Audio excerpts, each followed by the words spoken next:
What's up, world? It's your boy, your guy, Coach EV, aka EV the Geeker, and welcome to another episode, the first episode of the year of the 2021-2022 season of Talking Hoops in the SIP. That's right, Talking Hoops in the SIP is back live in effect, and I am as excited as I can be to be your host once again. So a few things have changed per se. I won't be on as much as, but the guys will, and I'm gonna be introducing them to you here shortly. But first, before I do that, we gotta introduce our sponsor, one of our sponsors. Uh, oh God! Another episode. Wade episode. Oh God! Somebody help me because I'm having computer difficulties real quick. Hold on one second.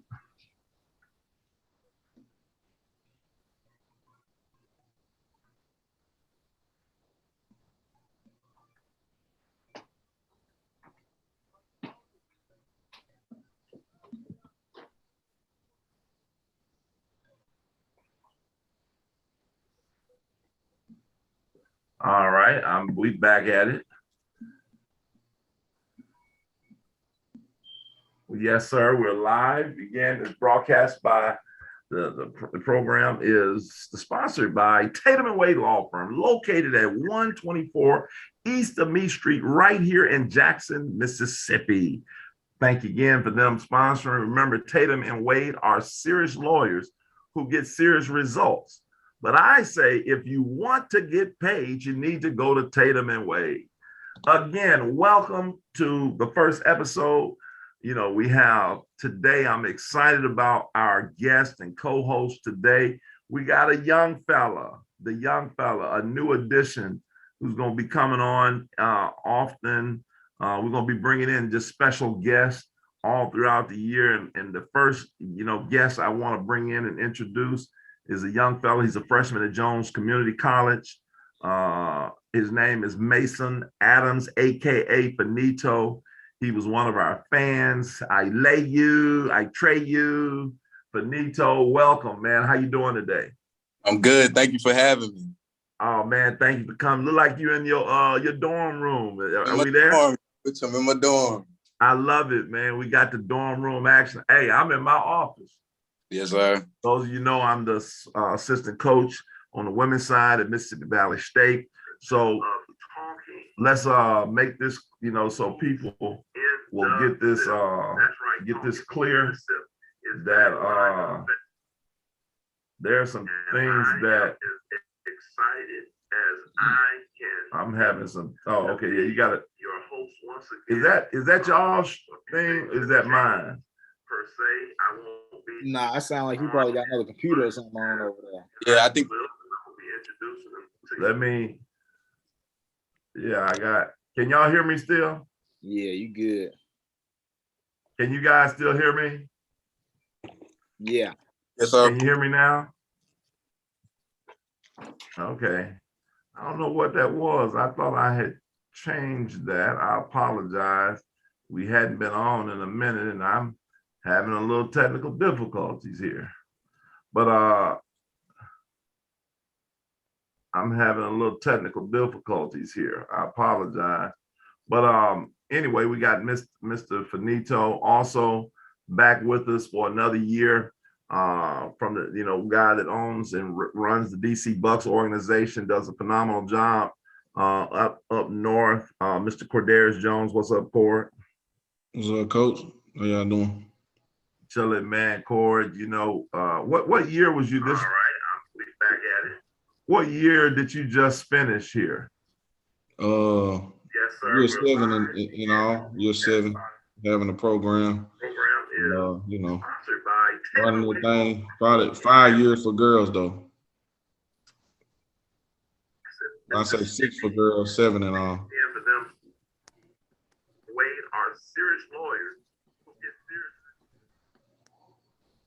I apologize. I don't know. I'm still having my computer is acting up a little bit.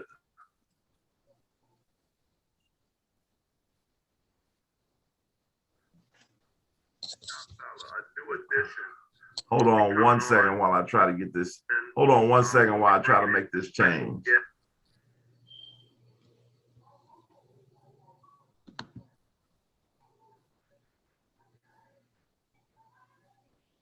His name is Mason.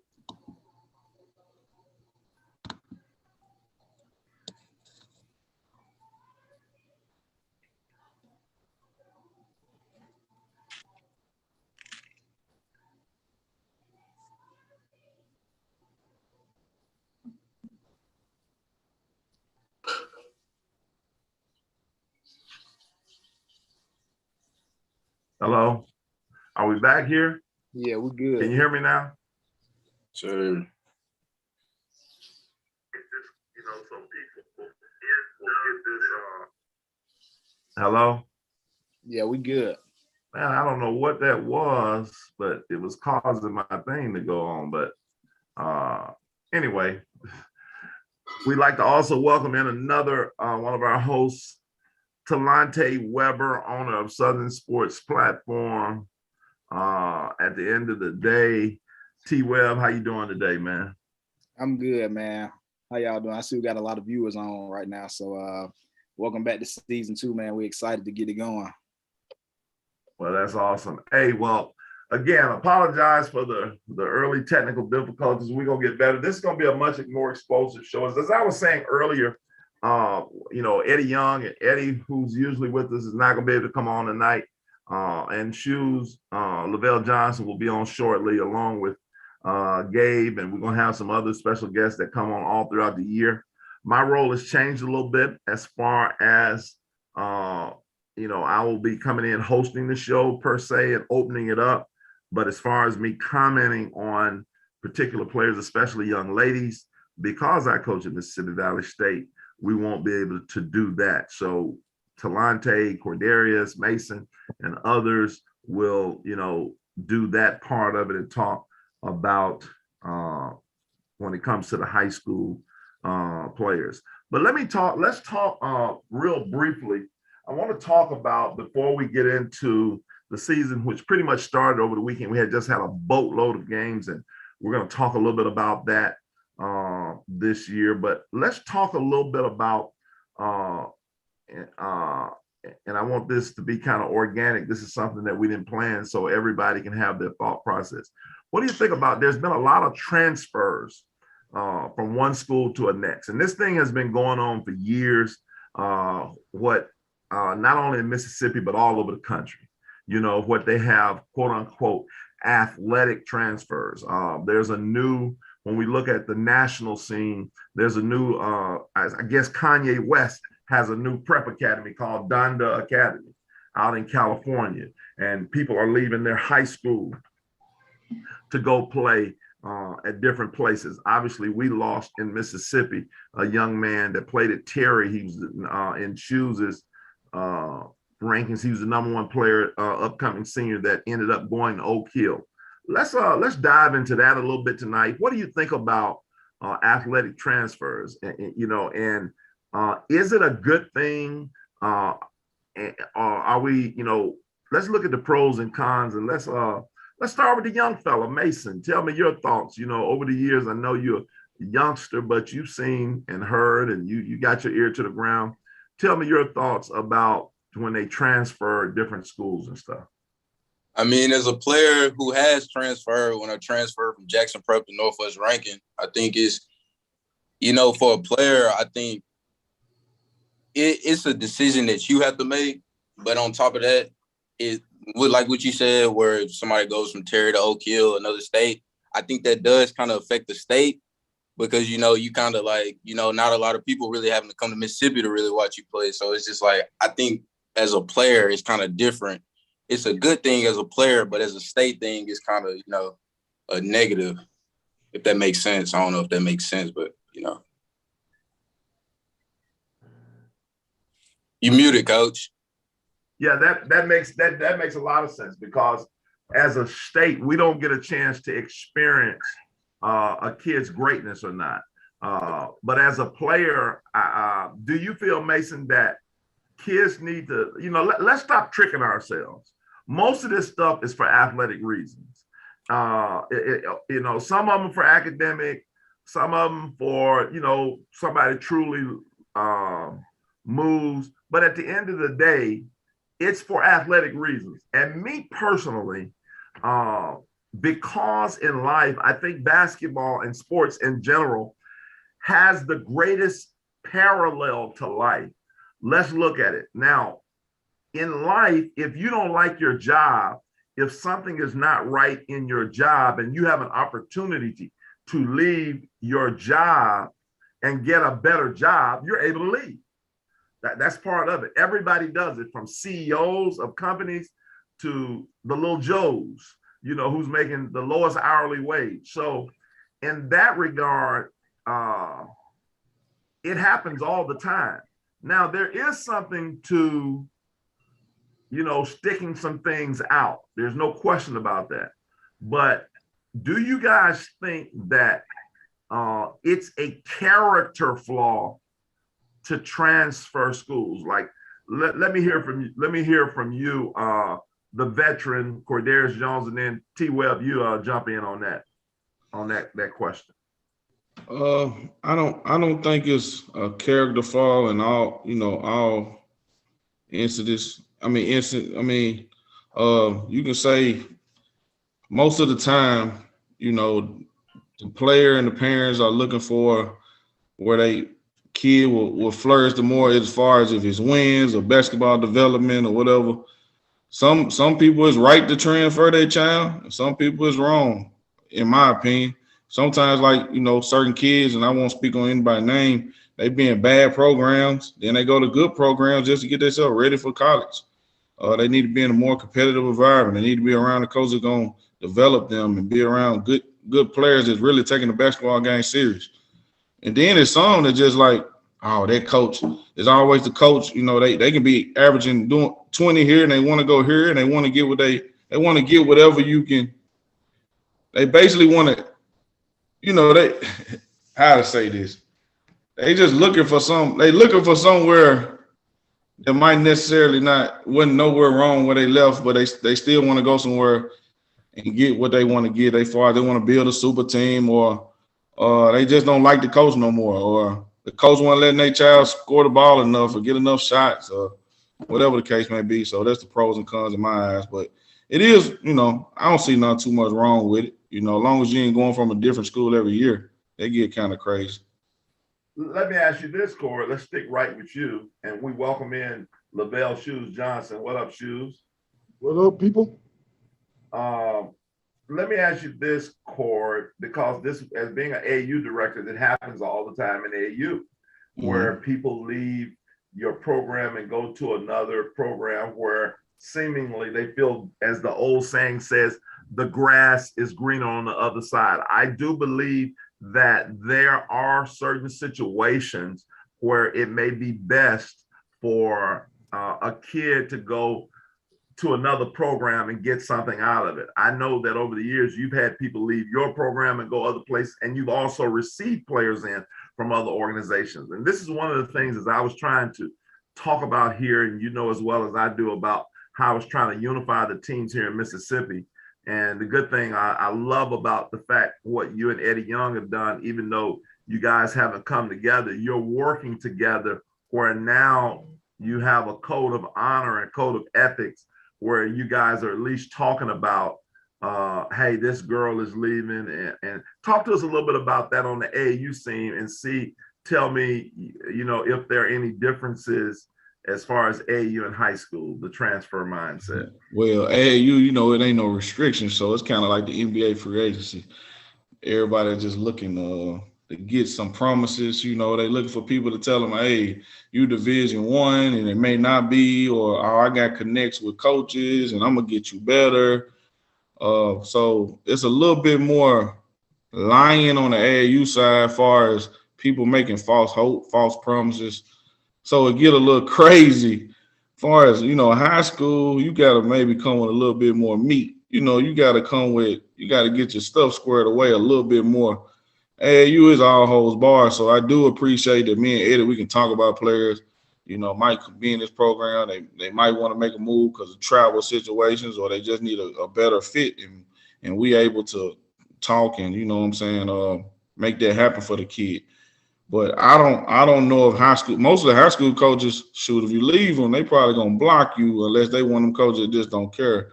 They like, hey, go play. You want to beat me, go beat me. You know what I'm saying? That's how I would feel.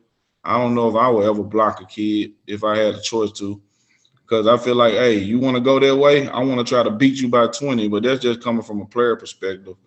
But I just think a lot of these parents, it's more so the parents that do all this transferring because they going to tell the kid. Sometimes the kid can be happy where their friends at or whatever, people they grew up with, but they want to see their kid if somebody done said, hey, this program can help you out or you'll be getting exposure better and all that type of stuff. So, Talante, your thoughts on transfer? Shoes, we're talking about high school transferring. We've had a lot of that happen over the years. So we just want to talk about it. So after Talante tells his thought process, we're just talking about the good, bad, and ugly, whether you think it's legit. You please jump in after Talante after he gives his take. All right. My view on it, like you said, this year we had a lot of transfers, not just players, but we had a lot of new coaches come in too. So let's just say you get a new coach and he don't want to play you. You know what I'm saying? So if he don't want to play you, that's a problem for anybody. You could be a freshman or you could be a junior or a senior. It's just like in college, when college coaches come in, you might not fit what they want to do. So you automatically move to the back of the line. So if it's something like that, or even academically, if you want to leave, I see no problem with kids leaving and going to a different school for a better opportunity. And let's say, because I know the topic, let's say if you did want to go play, if you didn't get along with the coach, you want to go play with your friend. I see no problem with that either, especially if you've been at that school for a while. Let's say you've been there for 3 years and now you're a senior, you want to go compete for a championship. If I can go team up with my friends and win a championship, and I know I can't win this year with my team that I've been with, I see no problem with that. Because at the end of the day, in high school, you only get to go to high school one time. It's your high school career. If you want to go play with your friends, I see no problem with that. We got to realize time has changed, guys. It's not 1980, 1990 no more. It's 2021. Times change, people change, and I work with kids, so I know how kids are. Kids are different.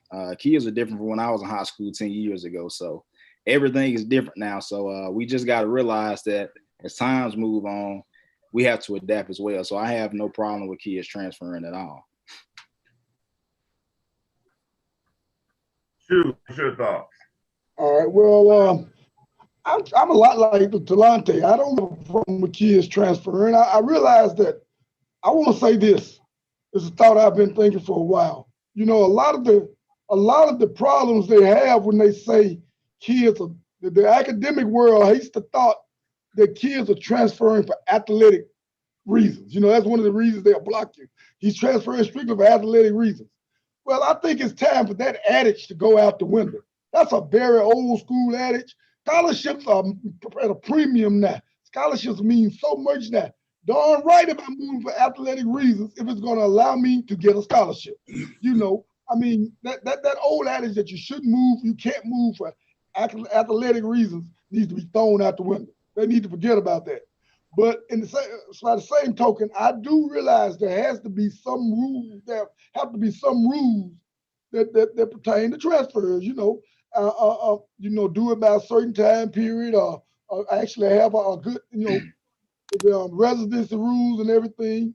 But the way they scrutinize them, if you got a residence, you got a residence. If y'all own a residence in that zone, why not? Can you not use it? Don't do all this back and forth about they not staying in that house, they not staying in this house, they staying over in that staying. If they got a residence, they should be able to use their residence. I feel like that. I don't have a problem with the transferring. I understand that there have to be some rules to it. But if they meet the criteria, man, leave them alone. Let them play. Let them go. As long as they can meet most of them, they can meet the basic specifications. I understand there's some rules to it. Yeah, I'm in agreement with that. I mean, I think that it's I said this earlier, just what you just said. We need to stop tricking ourselves. The stuff is pretty much for athletic reasons. And like you said, it's money on the line, especially now with the COVID situation. There's a lot, especially with these kids in 2022. There's a lot of kids who are getting left behind, and the scholarship opportunities are drying up because of the COVID and kids getting extra year. And here's the thing, the whole college landscape has changed because now college coaches want older players. They want players who have been through the fire. They're looking through the transfer. They're looking through the transfer. Now what we have a transfer portal, in the college realm. So whether you think whether good, bad, or ugly, it's here. I mean, and it looks like it may be here to stay because, again, as I said earlier, we do this in life all the time. We transfer jobs, we transfer grocery stores that we shop at. We transfer restaurants per se. I mean, we go where we want to go. And I know that there are, like you said, rules that have to be adhered to.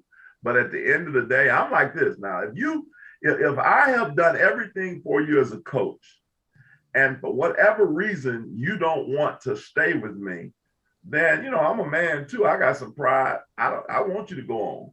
And kind of like Cordarius said, man, go ahead, do what you got to do. And then when we play you, I'm a competitor.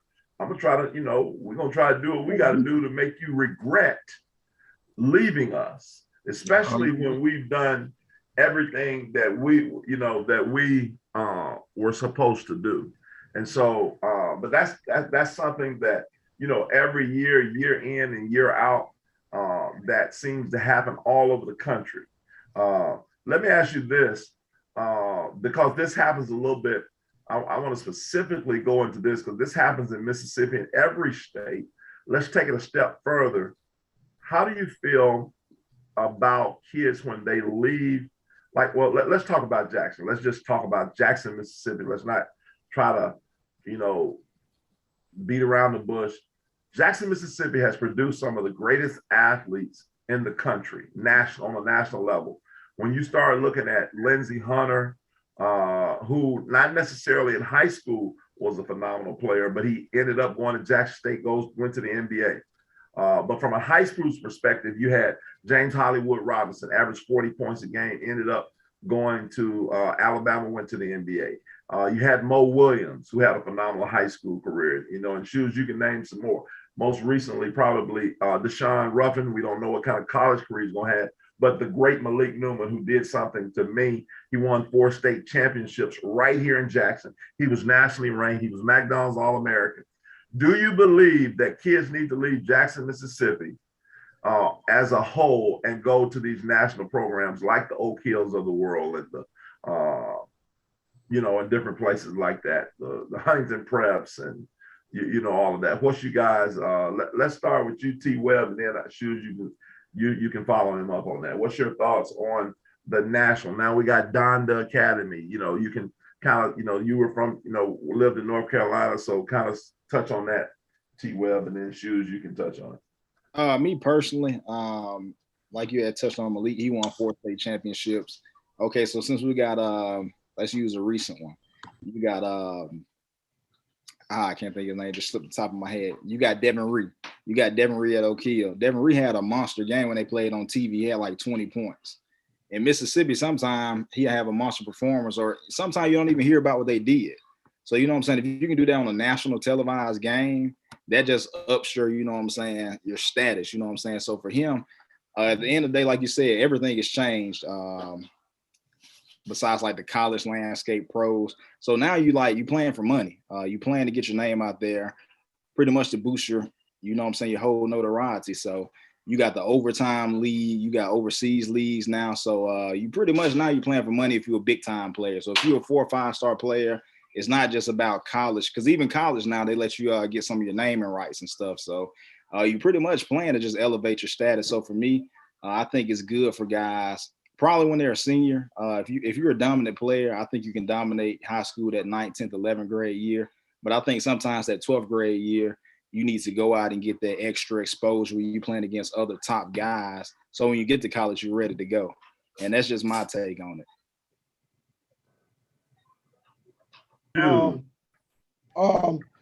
My look is I'm not against it per se, all the way against it. I think it's worked out well for some kids. But I don't think you have to go or need to get to where you want to get to. Like you said, we've had numerous guys drafted out of high school here in the Mississippi in the past. We have guys national ranked, guys making the McDonald's All-American game. Even in the case of Devon Reed, I guess Talante, you make a point, if you really worried about the NIL human rights and all that kind of stuff, nobody knows how that's going to play out. But he already had his scholarship to LSU, so I don't, the need to go to Oak Hill. I don't necessarily know the need to go to Oak Hill, but there is the aspect that if he goes out there, he's probably going to be competing against on a higher level. Well, not 98 out because they play some duds, but they play a strong group of competitive teams also that he's going to really be put with. So that could be benefits for him in his case. Like you said, a 4 or 5 star kid that goes out there that may want to get themselves pushed to the next level or get a little bit better. You approach it the right way, it can work out for you, but I don't think that there's a need to go. I don't think that they can get in, that they're going to get a lot of them will get anything that they can't get here. We've had the guys stay here, get in a lot of cases, get a lot more notoriety than guys that left. So I think you can get everything you want if you stay here and you just work. You put the work in. But I'm not going to be totally negative about the move. But I just do think that I don't think there's necessarily a need for it. I don't that everybody that leaves gets better situation out of it. Mason, let me ask you. You being our youngest host tonight, freshman at Juke at Jones. What do your peers think about that? Like, what are peers? You're around these kids' ages. What are they saying when you see? The Devon Reeds of the world leave the Jackson area and go to Oak Hill. Is that looked upon? How do you guys look upon that per se from a peer standpoint? I mean, seeing Devon Reed go to Oak Hill is just like, he's gonna be playing 4 and 5 stars every night in and night out, and I think that helps his name, and it helps it build his image. Like y'all said, I think it helps his following. It takes you to a whole nother level when you playing against 5 stars and 4 stars and you putting up 20, 30 points a game. Because people play on the EYBL circuit during the summer, but he's basically playing on the EYBL circuit all his whole high school year. You see what I'm saying? So I think it's just we look at it as kids as a good thing, and that, it's a good way to build your image if you can hoop. Corey, on the girls' side, you don't see too much of that happening as far as going to national teams. A friend of mine, Barry Bradford, who runs Example AAU that you played against, he has a national academy called Example Academy, and they play a national schedule. How do you feel that would look on the girls' side, or do you think the girls in Mississippi really don't need that per se? I think it might be needed. I think it's coming to that, because you got so many girls that's getting popular through social media and stuff. I think everything is fueled by money. So if you can get enough top prospects and you can start getting girls that really drawing in crowds and they can get their games on ESPN and stuff like that, it's probably gonna happen. It's probably gonna start popping really. It's probably gonna start popping out really good soon. So I'm not opposed to it. Just like on the boards, I'm not opposed to a kid that's a ESPN kid in top 20, 30. If they want to go play against some of their peers that they're gonna be playing against in college to get themselves ready, I ain't opposed to it. I think it's good. So, it's all about the situation. So I'm not necessarily opposed to kids going and bettering themselves like that. Sometimes it hurts when they leave you as a coach, but just looking at it from outside looking in, there's nothing bad about it. All right, and I wanted to touch on a point what Mason had, man. You got to think now. When we think about Malik Newman and Deshaun Ruffin, they didn't make their names in Mississippi. They made their names global by dominating on the EYBL circuit. You see what I'm saying? So you have to get out there on the national level in order to be recognized. So they dominated when they went out there against national competition, not in Mississippi. Of course, we know they're killing guys in Mississippi, but in Mississippi, you're only going to get so much notoriety. So when you go out there against those top guys and you killing those guys, that's when those big time rankings came out. I think Malik Newman was what in high school? Number one, number two shooting guard. Malik was number one in 8th grade. Malik was number one in 8th grade. Yeah. Yes, he was. I remember seeing him. Number one in 8th grade. Now he was national alone before the EYBL level. That's right. He was ranked number one in 8th grade. And he got that. I remember because I was there when the late great Omar Carter took him along with what's Trey, my man, Big Trey used to play at Jackson State, Trey Bolden. Trey, my man, Trey Bolden. Yeah. I coached Trey out of Jackson State, who Omar coined as the next LeBron James as well. I remember that. But I saw them both at John Lucas camp. And Malik, as an 8th grader, went to work. And that was the first time I saw him with his dad, Horatio Webster, a.k.a. Train. And at that time, in my opinion, I definitely thought he was the number one 8th grader in the country. As a matter of fact, I thought he was going to be the next kid. He absolutely tore. He went against the Harrison twins, who ended up going to Kentucky. And he went to work on them. And I thought his hesitation pull-up was one of the best hesitation pull-ups I'd ever seen. I thought he was going to be the next kid that would score 100 points in a high school game. I really did. I thought he was that good. And so that was the coming out party of Malik Newman. And he did hold that number one ranking for some years. And it's hard. It's very hard. It's rare. I don't know of too many people that have held a number one ranking through the 8th grade all the way through high school.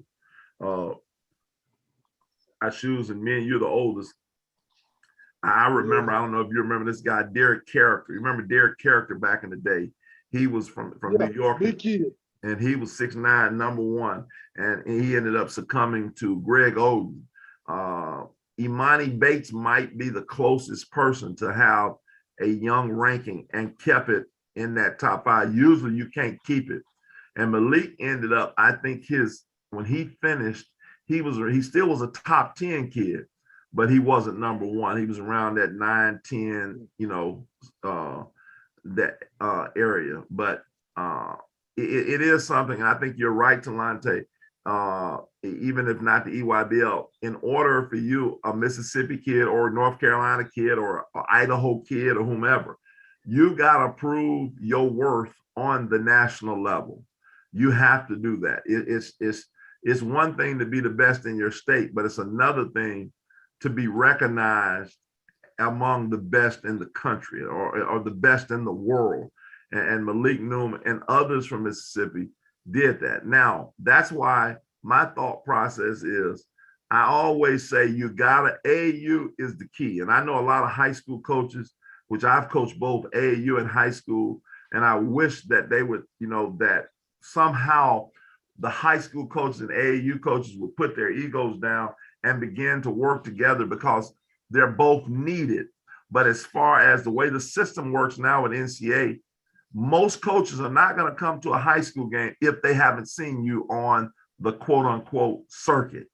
If you hadn't been playing traveling basketball, the chances of you getting looked at are slim to none. Does it happen every now and then? Yes, but you got to be special. Somebody has to talk about you, but you need to get out there. And while we're talking about AAU, get to a program that is going to help you get to the next level. Let me make that clear. Get to a program that's going to help you get to the next level. Let's face it, on the boys' side, it is, if you can play on the EYBL, Nike EYBL, I'm just being honest with you, there's no other circuit like it on the boys' side. It is the cream of the cream. It's the cream of the crop, and it's not close. I know not even close. with the hype, the media, everything that it brings, the All-American. I know Adidas has some, I know Under Armour, and they have good stuff. And you can look, Zion Williamson, Dennis Smith, they all played, Adidas. But at the end of the day, that Nike machine on the boys' side is at a whole nother level. So if you can play on that. Another level on the girls' side too. Yeah, but it's not, now on the girls' side, shoes, it's not on the same level of disparity. But if you're talking about the different levels, stepping levels on the girl level, it's still the dominant level for the girls level. Yes, it is. But now I will say this, on the girls, you have somebody like, I'll give you an example, FBC United. They are an Under Armour team. Their program is one of the top in the country, and they're not Nike. You have Example Sports. You have Always 100 out of Indiana. There are some legitimate programs who are Adidas and Under Armour who have national level players, and you can get where you're trying to get to. And here's what let's just segue into this. Let's begin to end. Let's talk about, before we go into, and we'll go into some of the games you guys seen after this. Let's talk about this D1 bust or else mentality. There are 330 Division I schools, 35 Division I schools. I happen to work at one, Mississippi Valley State. And we have to have our kids understand that if you don't go D1, that's not the end all. There are some very good schools that are Division II. There are some very good schools that are NAIA. There's some very good schools that's National Christian College, JUCO. The key to me should be get a free education. Use basketball to get a free education. There are different levels of Division I. Mississippi Valley, Jackson State, Alcorn, we're considered low major Division I schools.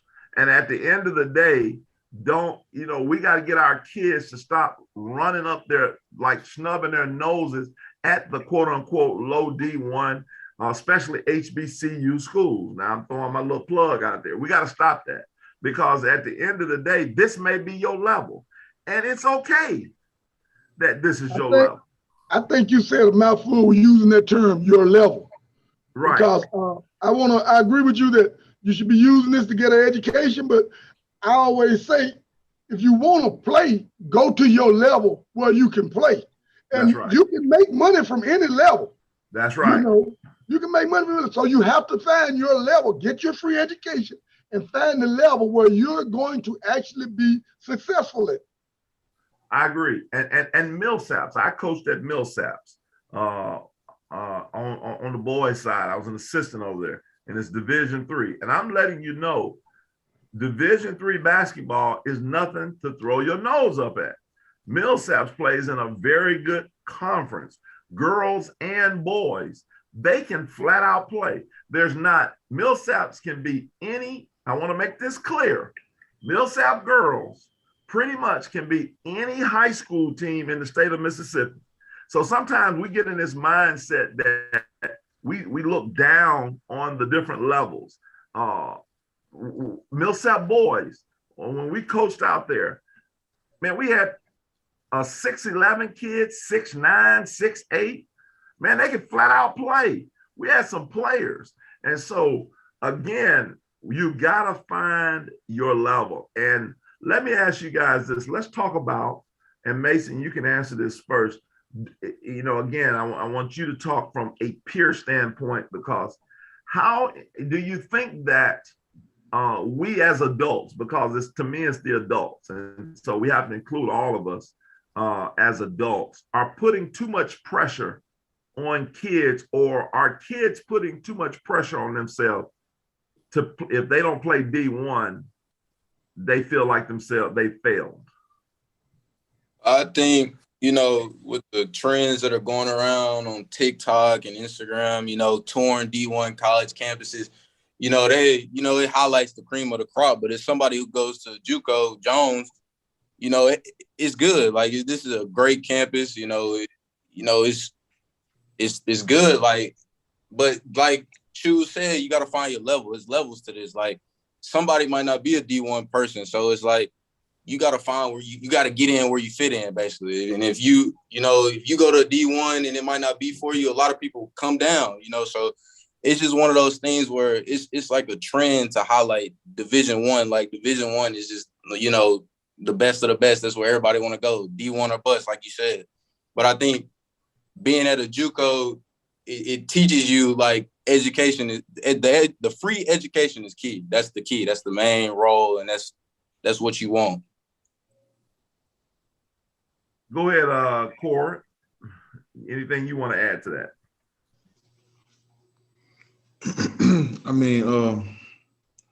I mean, basically, like you said, it's levels. A lot of these kids don't understand their level because there's some people that's going to be in the corner. If the kid can put up 20 points in high school game, there's going to be some people that say they can play Division I basketball, but it's not even necessarily the case.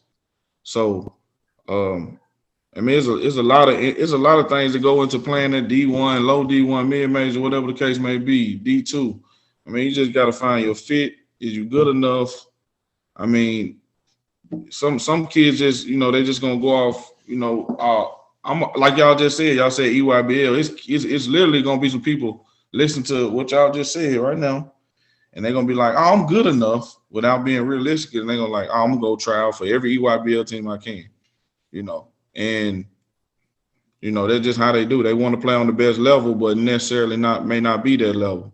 So it just sometimes you just gotta be realistic with yourself. Parents gotta be realistic, and you can thrive at any level. I had a kid play for me last year, and she got 3 Division I offers. The coach called me the other day and said she got 3 Division I offers already. She had a JUCO, which she had a really good JUCO, but she had a JUCO. So it's never over. Shoes, jump in, and then Talante, you can finish that segment. Well, it's like we said about, like I already said, it's about finding your level, finding the best level. And when I say finding your level, yeah, there are kids who can play Division I ball. Basically, they can be on a Division I team. They're going to be a Division I practice player. They're going to play moderate minutes. But that's not maximizing your potential.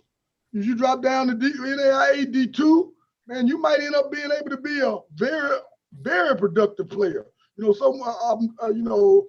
role player might at a D1 might be a all conference in the NAIA, So that's the opportunity there to make you to get to that next level after college, because you were able to go where you could maximize your potential and your ability.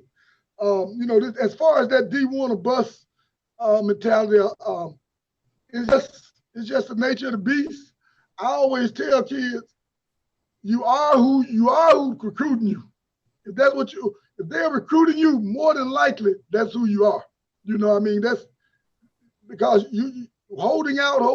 I'm like you always say, Evie, when they get these offers and they still holding out, why aren't they jumping? Why aren't they, going on taking these offers? Because even when they go to JUCO, most times we see the majority of them, you'll have one or two here or there to get a higher offer. Majority of them still end up signing back to where they were offered, the level they were offered in the first place. Absolutely. You may have a couple more options now because you're at the JUCO level. You may have a couple more schools, but basically you're being offered at the same level you were offered at before you went. And to me, the important thing about that is when you go JUCO, the end goal, you got 2 years in the program. 4 years in the program, you have a much bigger opportunity to carve out your role, your space, to endear yourself to the coaching staff, to really grasp the system and all of that. So, I'm always been in favor of the guy, if you got to be a 4-year offer, to take your 4-year offer out of high school. But, our kids like our JUCO system is very valuable because there are a lot of kids don't have offers. So, that gives them a chance to go out, play some more, and get some offers. So I'm never going to knock the JUCO system, but I just think too many of our kids try to fall back on it, thinking they're going to get a higher offer when they really not going to get them. Absolutely. I agree with you. And I personally, and I'm at a 4-year school. I personally believe if you get a 4-year offer out of high school, you ought to take it. The goal is to get 4 years. That's just my opinion.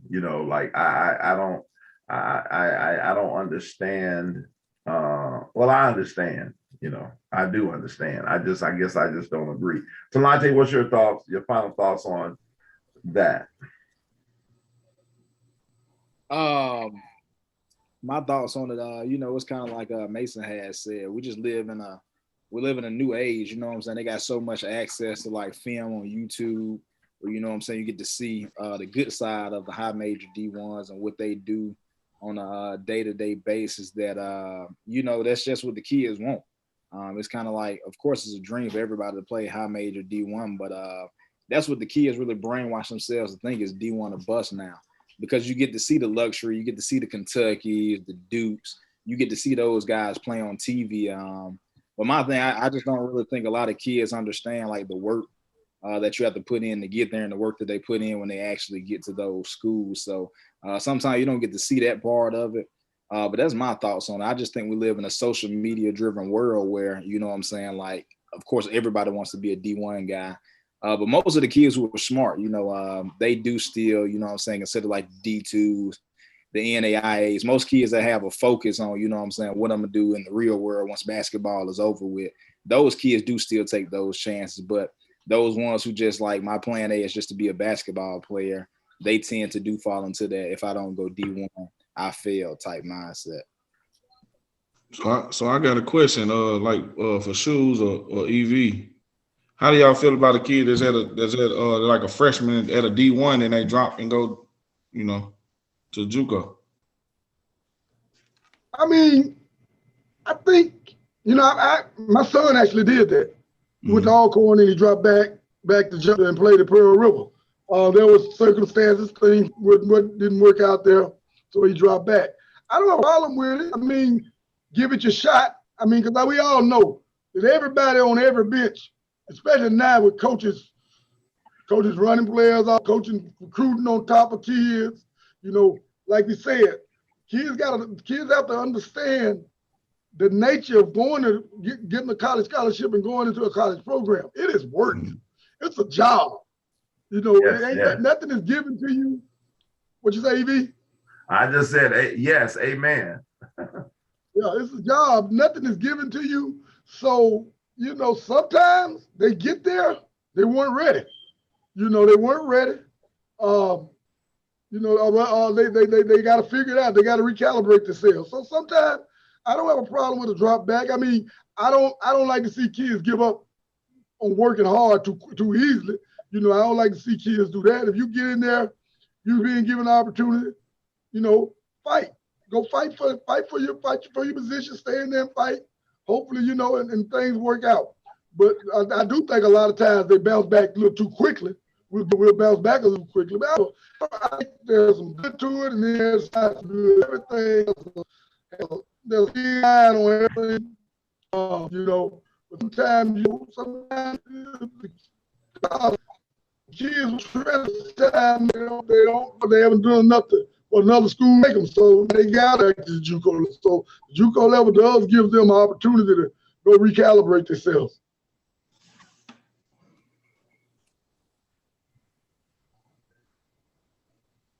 Next.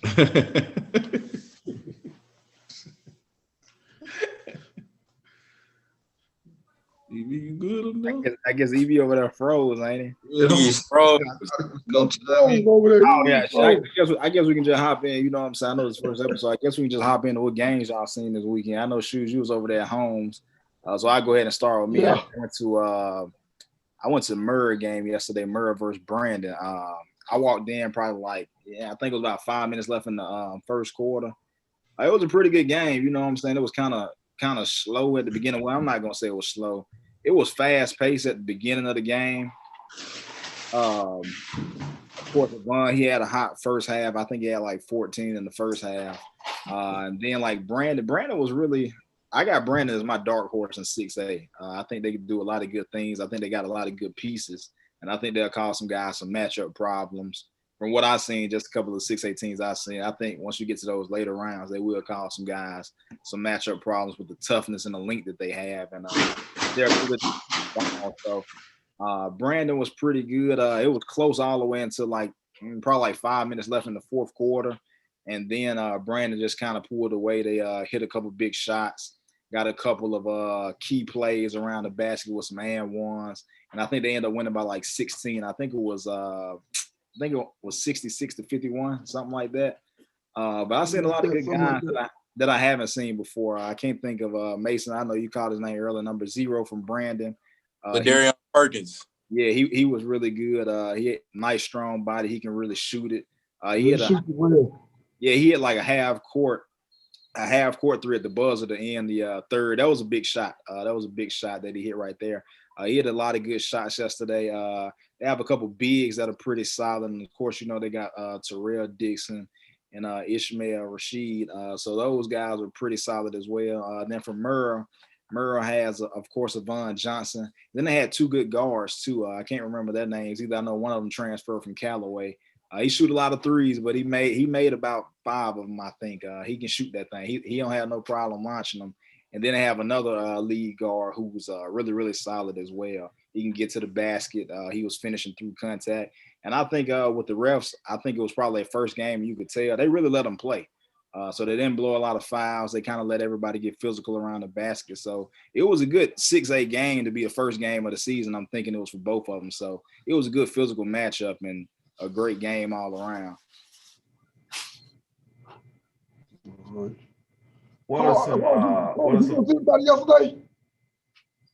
What happened?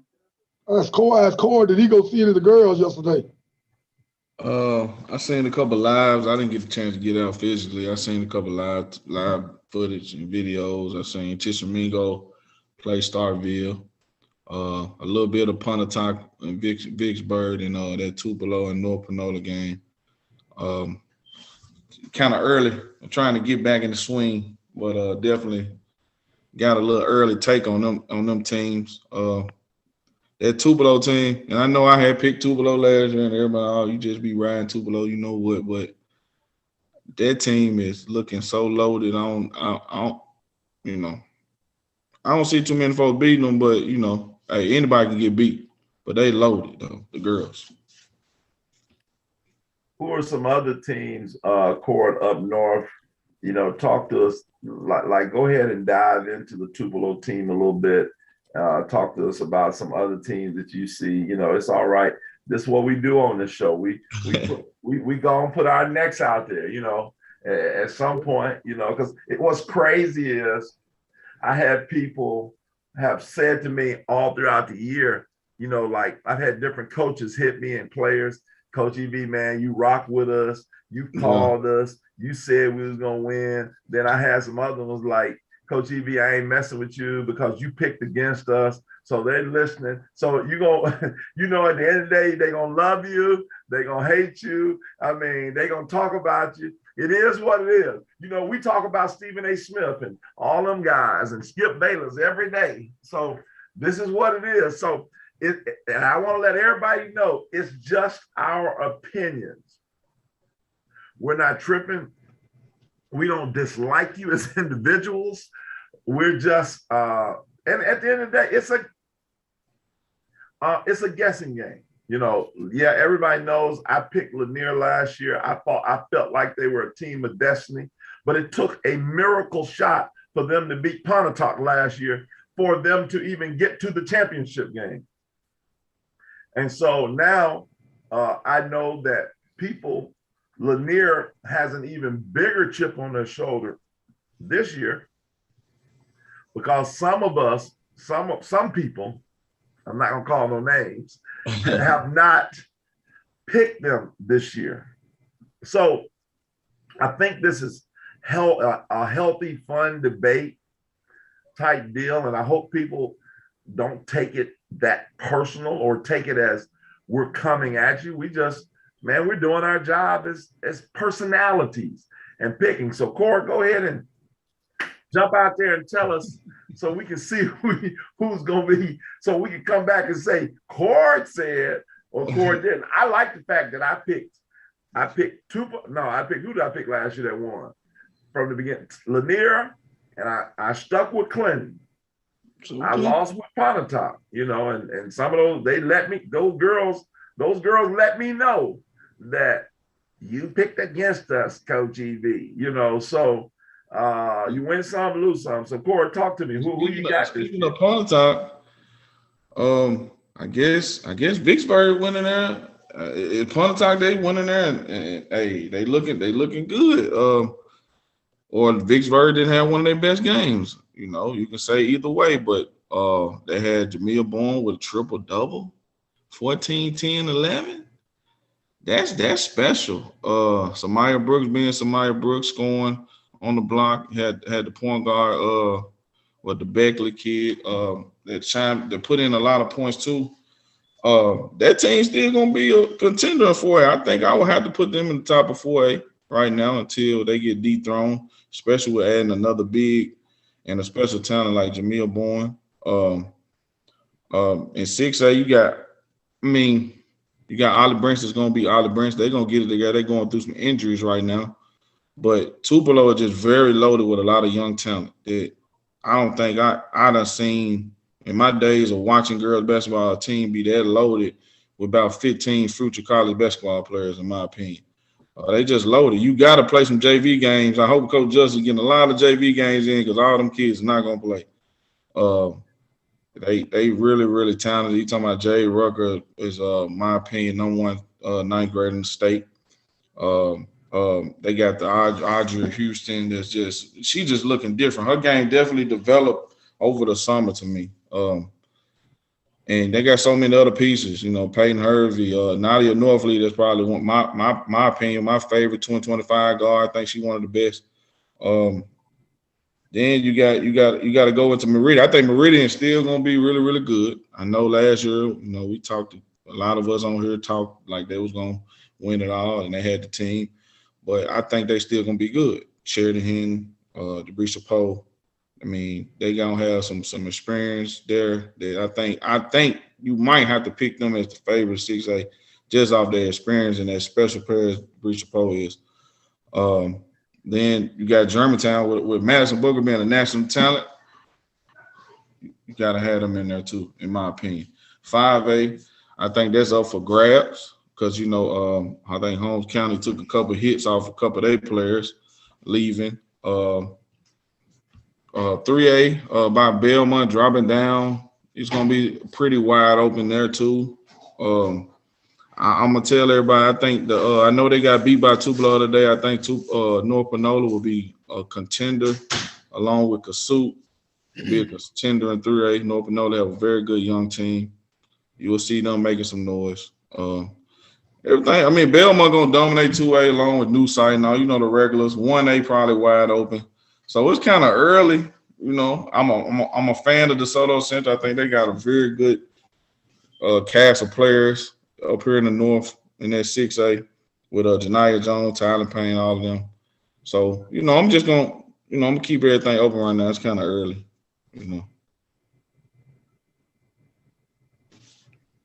On the boys, Shoes, you and Talante both had let's talk about you guys as both coming in with your top 15. And right away from the weekend, this weekend, opening weekend, y'all both overall number one.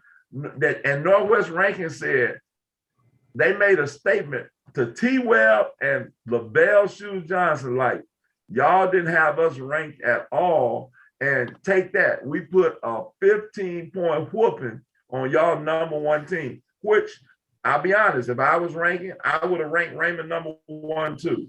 So I just want to make that clear. So I'm going to jump in there with y'all, but talk to me about that. I know it's real early. It's a reason why now, it just didn't happen like that. But now Northwest Rankin is a really good team. They have some good players. I had thought if Sam Starkner would have stayed over there, it would have been really, really good this year. But no excuses made. They beat Raymond. They beat Raymond at home. Of course, Jabari Robinson didn't play, and they were missing 2 stars. So 2 stars didn't play who were seniors. So, of course, we know Jabari Robinson, that's 25 points minimum. No question. Jabbar didn't That's a play. big thing. We need to talk. Let's not. No, Jabbar didn't play.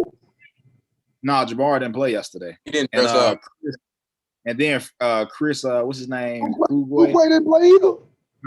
Neither one of them played. So that make a difference. You know That what I'm makes saying? a major difference. Let's That not. made a difference. No. Let's and not just. it's no excuse, you know what I'm saying? Like taking up for Northwest ranking. Like I said, I think Northwest ranking is going to be one of the better teams in 6A. I think they're going to shock a lot of people. I think they are pretty good because they won by 15.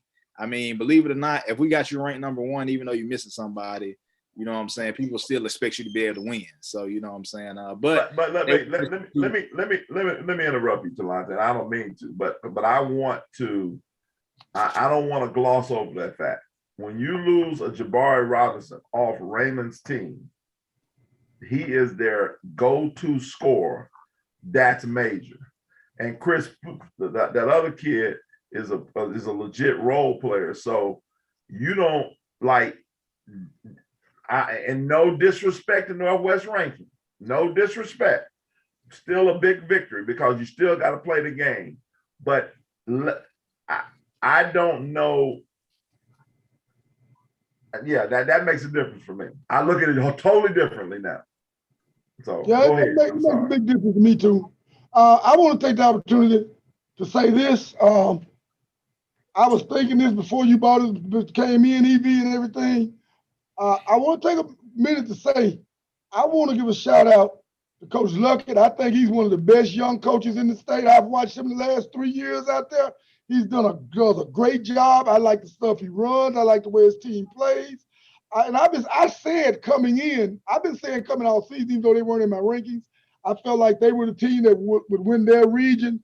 They were going to be a tough out in the playoffs. I really felt that way. Even coming into the season, I didn't think they quite made the top 15, but I really had a lot of respect for that team coming in. I actually saw them play Thursday night at Florence, and they played well. They came out there, opened up a big lead. They put up 88 points, didn't they? Huh? They put up 88 points, didn't they? Yeah. 88. Yeah. They put up about 88. Yeah. And the game was foul field. They had 4 players foul out. Florence had 3. They run out to the lead, and Florence kept scrapping and would get it back to about 10. They run it back out, and they pretty much thoroughly were in control of that game all the way though. And I knew they're not tall. They're not very tall. They got 6'2", bunch of 6'2"-ish players, but they have nice bodies, and they can spread the floor. All of them can kind of handle, and they shoot well. They can get and they can get to the rim. And I was thinking going in, they were the type of team that could give Raymond some problems because Raymond's a big team. Big teams can't guard. That's what their problem was with Lanier last year. Lanier spread them out, and they had to guard Lanier. Lanier spread them out, and they had to try to guard Lanier. So I thought coming in, Northwest ranking could give them some trouble. I didn't expect a 15-point win over there, but I thought Northwest ranking could give them some trouble. Northwest ranking is going to be a very tough out this year. A lot of teams. I do expect them probably to win that region, even though Terry has come out and looked better than I thought they would look. Terry's been good, but with Brandon moving out of that region, it's pretty much Northwest rankings to lose this year. But I'm like EV. Missing those 2 players made a big difference because now he got all bigs on the floor. They couldn't guard. I don't know who else he was going to put out there to guard them guys. Shoot. Northwest ranking guys are going to spread you out, run dribble drive, hit the open jumpers. They like I said, it was their problem last year, I think, against Lanier, trying to guard all that open space court. And Northwest ranking probably hit them with the same thing. If I'm lucky, I watched all the film of the semifinal game, so. But I do want to give that shout out to Coach Luckett. I think I've been watching him since he got over there. I love the job he's doing in Northwest ranking. And I think he's one of the best young coaches we got in this area. I know in this area, I think he's one of the young coaches. You all know I was home long yesterday. We got there at 12 o'clock last night. It was 12 o'clock we got out of there. I'm committed, guys. I'm committed to the last clock. There was some interesting action over there yesterday. Yazoo looked good early on against Germantown. They dominated that game. Opened up opened up as much as they played in that game, and just played. They played well. They look like we all thought they might be one of the teams that could challenge, right? And they do anything to change our mind about it yesterday, even though it's been proven, especially now that it's been proven that size might not be a factor, the best factor in beating Ravens. So let me they ask you looked this, good yesterday. Shoes. Let me jump in real quick. And I have to jump in every now and then, and I apologize. Yazoo City, and I know this is off because, but then we'll get right because I want you to talk about that home. And Talante, did you go over to Holmes County too? No, man. After they had texted me and told me they were behind like 2 hours, I said, no thanks, I'm good. Okay. So here's the thing. Shoes. Is Anthony Carlisle the head coach of Yazoo City, in your opinion, can we put him right now? We're gonna go conservative. I'm gonna go real conservative. I had another thought. Can you put him, because of what he's done at such an early age, as a top 25 high school coach of all time in Mississippi State history? If he left today, would he be considered top 25? Put him on the spot. Anthony Carlisle. Top 25. That's a hard one. Now I would probably, and I'm the type of person like to let you earn, and he's done a great job. I wouldn't say anyone who wanted to put him there was being foolhardy or foolish, but I don't know that I'd put him there. He'd be right on the fringe of it. I honestly can say he probably would be right on the fringe of it. He definitely deserves consideration. I don't know that I'm going to say he's in there yet, but I was getting ready to say top 10. So I was getting ready to say top 10. So basically, it's no way he's top 10 right now.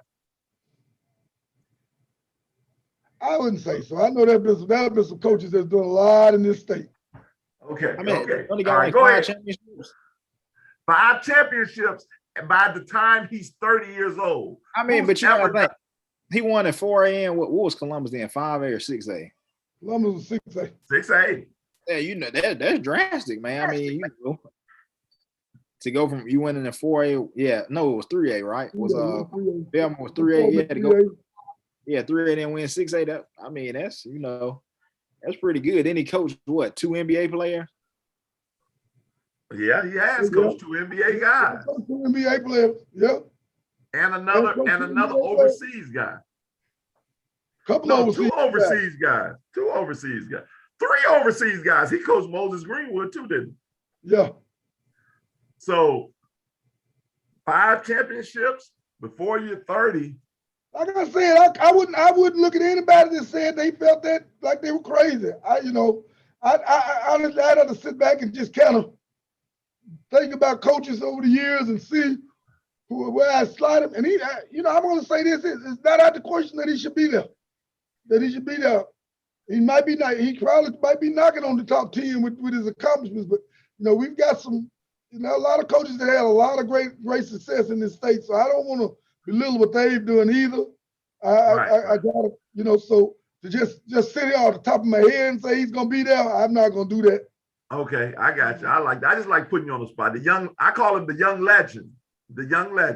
But anyway, go ahead, finish up with the Holmes County as we welcome in Gabe Barber, our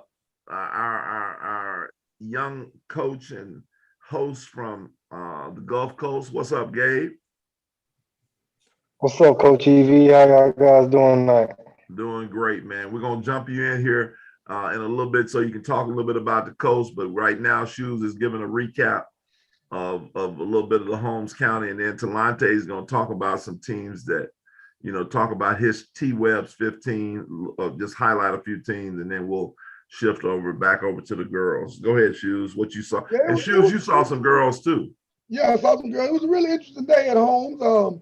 Like I said, Yazoo looked good. Callaway looked good. The Callaway looked good. They jumped out on Cleveland Central. They was up 29 to 29 at like 9 or 8 at the end of one quarter. Mixed and matched the subs in the rest of the day, so they never really just ran off anymore. That's a big enough lead. They held it always up double figures. Then we got to the run of the big games. You had the first one was the Olive Branch Was Olive Branch Clinton? Was it Olive Yep, Branch Olive and Branch Clinton. No. First was Germantown Brandon. It was a low scoring game somewhat, but Germantown just thoroughly dominated Brandon. They couldn't score. They couldn't score against them. They struggled to score against Germantown. And the first 4 minutes the game was scoreless. I mean, both ways, but then Germantown just kind of their size and their talent level just kind of they kept wearing them down, started getting baskets. I mean, Madison only had 9 yesterday, but they had 9, 2 with 8, another with 7, another with 6. They just just as a team, it was a layup drills and a layup, a lot of layups, a lot of scoring, team scoring that yesterday. But they thoroughly dominated Brandon, the Brandon team that we all thought would be pretty good this year. Then you had I'm trying to make sure I got my games right. All right. Then with the next we had Olive Branch. We had Olive Branch and Clinton play. I'm getting the game. No, I'm right. Because Germantown actually played before Callaway, but then we had the Olive Branch and Clinton game, and Olive Branch you could tell they're young. Their girls are young.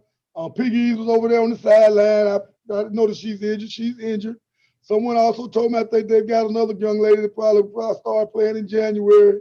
Knowing, we know Coach Thompson, he's not gonna duck any fire. He's gonna throw those youngsters out in the fire, let them grow.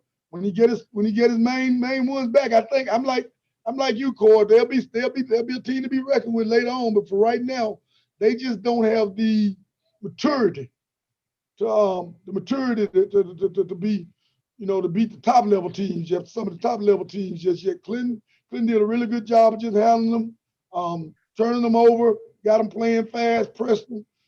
Clinton looked really good yesterday. I have to admit they look really good. They just played their game. Like I say, they jumped in the press, made the game fast. Olive Branch youngsters just didn't handle it well, didn't shoot it well. Clinton played well as a team. To me, the big game was the Olive Branch Clinton boys game was a big it was very interesting. One thing with their 2 wins, and I'll say this, there were a couple of teams that made my top 15 that I thought I did consider. Olive Branch was a team I considered for the lower part of it, along with Meridian. They were teams that were just on the outside that probably could have been there.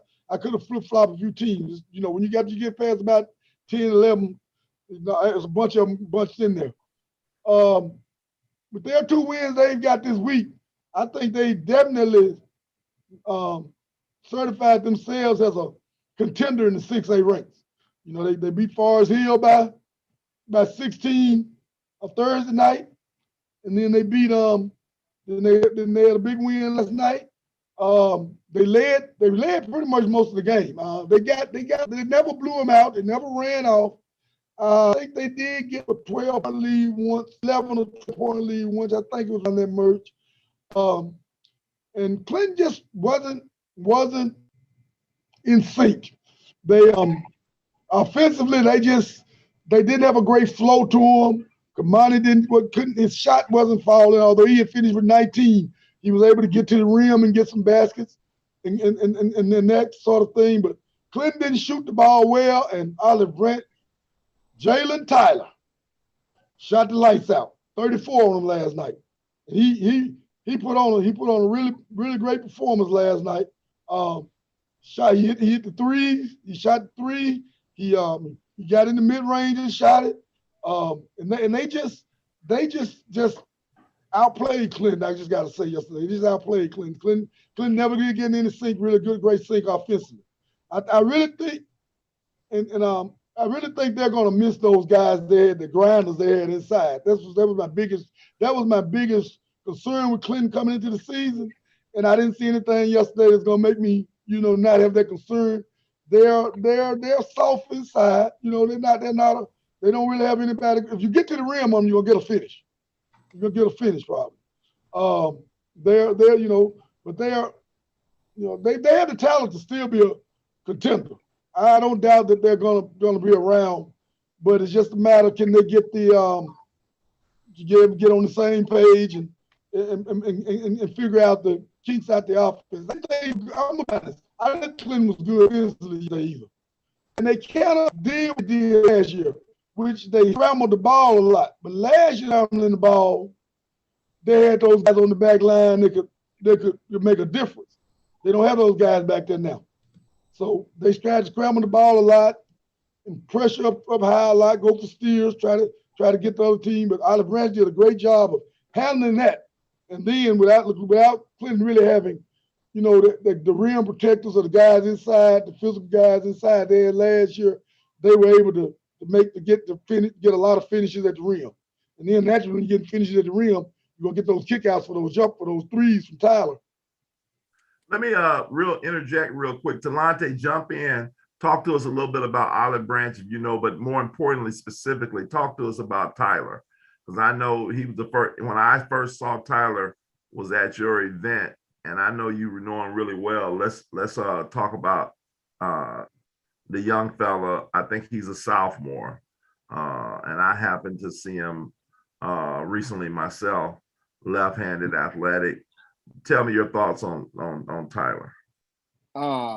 Well, I first seen Tyler. His mom used to tag us like 2 years ago on like Twitter videos when he was I think it was at South Delta or somewhere down in the Delta. But ever since he moved to Olive Branch last year, he probably averaged like 16 a game. He almost won the Region Player of the Year in the group with like Tupelo and teams like that. So of course we know he can score. He a volume shooter. When he hot, he can put them in. So I wasn't surprised when I seen the 34-point stat line come around, because honestly, and I can go on the record of saying this even when I did the write-ups, I think Jay Tyler and Cam Brown are the best scorers in that 2024 class. I think Cam Brown probably going to average 20 this year. I think Jay Tyler going to average about 20 as well. So those are my best scorers in that 2024 class in the high school ranking. But Jay Tyler, I expect him to average, like I said, no less than like 20 a game. I think he had 14 on Forest Hill. And 34 that night. So that is like he's averaging like 26 right now. Yeah. Yeah, and I don't expect it to go down too far from that, because I think he will be taking the boatload of the shots over at Olive Branch this season, at least probably about 12, 15 shots a game. So like Shu said, when he get hot, if he hitting, you know what I'm saying, he can score 10, 12 points in a couple minutes if he's hitting. So, you know what I'm saying, I don't doubt that at all. But Olive Branch, I think I had ranked them like number 11 on my list. I know they're going to be really young. They got a lot of juniors. I think they only have like a couple of seniors, maybe like 2. So they do have a lot of juniors and 10th graders. So we do expect them to, you know what I'm saying, have their growing pains this year. But I expect them to be really, really good again next year. I want to say this, the senior guard, Landon Jeffries played well for them yesterday. Not a lot of score, not a high score, but he did a really good job of having the ball. He's well built, got good size on him. And, he didn't turn that ball over against that Clinton pressure. He was able to turn the corner, get in the rim, get in the lane for a couple of lays and outs. A lot of times, a lot of those jumpers that Jay hit were on kickouts from him. He did a really good job of handling the ball out. It was looked really good to me yesterday. Also, as a point guard, he did a really good job yesterday for them. He kind of controlled the game well, and Jay does a good job of handling. Tyler does a good job of handling the ball also. He did a good job of handling it. So between the two of them and some of the other guys were able to do it too. You had about 4 of those guys at your event. You had 3 or 4 of those guys at your event, and all of them played kind of pretty well yesterday. The other guys went to the board and got layups, and they just played well as a team yesterday. I had to give them. Coach Rumbaugh had them ready to play. He's got a team that can make. We all know 5A, 6A North is already we all considered it to be between Tupelo. I consider it between Tupelo, Starkville, and Clinton probably as the front runners. But I think you've got to throw Olive Branch in that mix with those 4 as the teams to watch up north. And I'm gonna just be honest, like me, I haven't seen Olive Branch yet, but I see them play this weekend at my event at the SSP tip-off against Holmes County. That's gonna be a big game at 3. When I see them, I've seen Tupelo and Starkville. I think a lot of these teams in the state like dead even. I don't think neither one of them had like the upper hand on the other one. I think once we get, like I said, once we get deeper in the playoffs, Of course, we early right now, November, but I think by the time we get to like February, March, I really don't think it's too much separating a lot of these teams. Like in the previous, I'm on record as saying I think it's about 10 teams will have to win the 6A championship. yeah, you know what I'm saying. I think it's like that in a lot of the divisions. I think it's a toss up. You know what I'm saying. Versus maybe, of course, we had Raymond like number 1 at 4A, but I think it's a toss up. And like a lot of the other divisions, I think whoever get hot at the right time gonna win it. So I really can't even pick. Like I know Corey had picked for the girls. I can't even pick right now who I think gonna win the championships.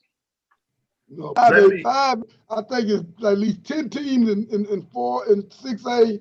5A is kind of wide open. You got to consider Holmes and Callaway and maybe New Hope there near the top, but you know, you got Provine's not bad. Vicksburg looks like even though they're young, they're going to be someone to deal with. Provine, Forest Hill, I still expect them to be decent. I think Columbus played Meridian really close yesterday. But the scary thing about that is all of those teams I just named in the North, nobody in the South jumps out at you yet. But you know it's going to be somebody down south that's going to come, is going to show up with a good team, a couple of teams. I never would count out Ernie Washington Hattiesburg. He'll find a way to make some noise. And then the thing about it is 2 teams from the South got to get to Jackson. We don't know what 2, but 2 teams from the South got to get to Jackson. And let me go ahead and throw in my sleeper team. I've been very good at my sleeper team. The Jim Hill Tigers, led by another great young coach in Coach Lewis. Jim Hill is a sleeper team if you're not careful. They have some confidence going right now. They believe in themselves. They got a few plays. They got Quay Jones and what's his name, Jacoby Hampton. They're pretty good. They can't. And then they got the point guard that's really good. They got some players, that you're gonna have to be really. That region is going to be a lot of fun to watch night in and night out. Their region consists of Jim Hill, Forest Hill, Provine, Callaway, and Vicksburg. That's going to be a killer region to see which 3 teams get out. Oh, say those 5 again. That's going to be Jim Hill, Forest Hill, Provine, Callaway, Vicksburg. That is their region. Wow. Now, when you think about that, and then we're going to next go to Gabe if he's available, that is crazy because that means somebody like a Forest Hill who is a Jackson, just known to get to Jackson, or a Callaway. I don't know how good Vicksburg is this year. I thought Vicksburg was really good last year. I don't know. I thought they lost a lot. So that would be my. Yeah, they young this year. They got a team full of sophomores. Yeah, they're gonna be good. A team with sophomores. Next year, they're gonna be competitive. They're gonna be competitive. So really, I would have to say Jim Hill. My favorites would be Jim Hill, Callaway, Forest Hill, and who else did you say other than Vicksburg? Provine. Yeah, Provine. I would have to say one of those. Like I'm and I know the Vicksburg people may be mad at me, and it's nothing personal, but I'm gonna put them on the outside looking in this year, and those other 3 slots are gonna be against those 4. That's gonna be my prediction. And I'm gonna go ahead and make a prediction for it. I'm not gonna do it right now. I'm gonna wait.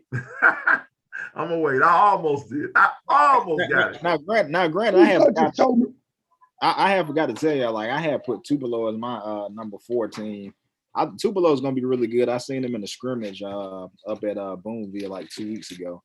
They're gonna be really good as well. They're gonna be exciting to watch. You got Gavin, you got Landon Fields, who a lot of y'all probably haven't seen before. Well, I know Shoes. I think you've seen him before, right? Yeah, I got Landon ranked top 10. Nah, he was really good. He might be higher now. I ain't gonna even lie to you. He looked good. He's good. Yeah, he was good. Gavin looked good. They got a lot of other pieces like Hayes Hill, but he's gonna be a senior. He's about 6'3", 6'4". He can really shoot it. They got a lot. They got some good depth. To me, that's the most talent To me, they're the one team in 6A that could possibly be the dominant 6A team. Really, to me, it's kind of like Coach Green got, you know what I'm saying? Of course, he don't have like Kamani Hamilton, but it's kind of like he almost got that Clinton team like all over again where they had the most talent. It kind of felt like that to me when I had seen it. You know, of course, like I said, they haven't played a lot of games yet, so we got to wait and see. Did they play yesterday? Nah, you know, they were supposed to play Kemper County, but Kemper had ended up dropping out. So. Yeah, Green told me that. I didn't know if he found someone else. Yeah, they didn't play. So and let me just say this: when you talk about, I believe Gavin Shannon, who still has, who is up and down, but I'm trending him upwards. It could be like a younger Kamani Hamilton. So you could be exactly right as far as I believe Gavin Shannon, who already has a Mississippi State offer, could be the younger, Kamani, where if you think about it, Kamani really, to me, he was that guy who was really talented, but who really just exploded where, to me, it was a no. We knew he was going to be a high major. That was not going to be that was never the question. Is he going to be a high major? But I think what he did last year is he broke through in the playoffs to be a star and literally lead Clinton to a state champion. No, like his star quality came out in those final 4 games. He looked like the best player on the court. Let's let Gabe tell us what he saw down there on the coast right quick, EB. I think he said he'll be off in a minute. So you know what I'm saying. He got 10 minutes and he's gonna clock off. No, yeah, he's gonna be on in 10 minutes. So he's gonna be back to us. Yeah, he's gonna be on 10 minutes. So you know what I'm saying, like going to that region at 6A. Of course, you got Tupelo and Starkville in the same region this year. I think there's gonna be 2 exciting games that I plan on being at for sure. Right now, I can't tell you who's gonna win that game. I did get the chance to referee that game in the summertime. I can't even remember who won, but it was close. So I think that's going to be 2, electric games for them coming out the same region. I see Coach Tippler push Starkville yesterday. Oh, yeah. Push Starkville yesterday. Yeah, I think Pontotoc had beat them like the past 2 seasons. They did beat them last year, no. And the year before that, too, they had beat them. But with him losing that front line, of course, didn't know what he was gonna have. But he told me this summer he thought he could still be good. He said, "We're just gonna shoot a lot of threes now." They're gonna still be solid. They have a senior guard Edwards. He can really score that thing. I think he had like 30 yesterday. His son Zane Tippler, he had like 24. Zane can really shoot the ball as well. So they got some players. They got Tyler Shepard. They got Armstrong. So they got a couple guys that can play. So we really can't count them out. Right. So of course, they lost like Gavin Shannon. They lost Joe Hayes Austin. Of course, Rock graduated, but I think they're still gonna be solid. Let me throw an interesting point out there. There's another small team that Raymond may have to chase around after in 4A. We all kind of enamored their size and everything, but after that loss yesterday, and the way Lanier beat them last year. They may be playing against a bunch of teams that are really bad matchups for them. No, granted, like even before I had found out that Robinson wasn't playing, I still thought that was going to be a good game between them and Northwest Rankin. It was one I had wanted to circle that I actually wanted to go see, but I ended up not being able to make it. But it was one of the games I actually wanted to see in person. I think Northwest Rankin's going to be a tough team this year. I'm going to tell you this. I'm not going to go out on a limb and say Lanier is the team of destiny like I felt last year because I don't want to make it up. But I do say this. With the addition of Mark Drone, Lanier is capable of winning it again, of beating anybody on any given night. Mark Drone arguably could be the best addition to a team in the state. He's one of them. He's one of the best, most impactful players. I thought he was a Provine. I thought he was at Provine though. I know he there now at Lanier, but I thought he was like at Provine before he left. He was 2 years ago. Early sophomore year.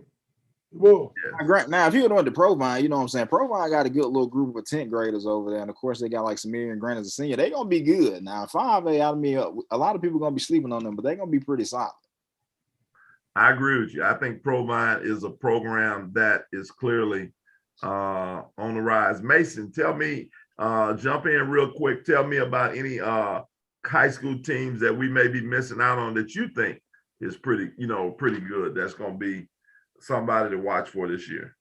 I just after the game, I called after the Raymond game. I think I had texted you and I told you, I was like, look, it was an upset. Like, it was number one on Shoes list, number one on Talante list.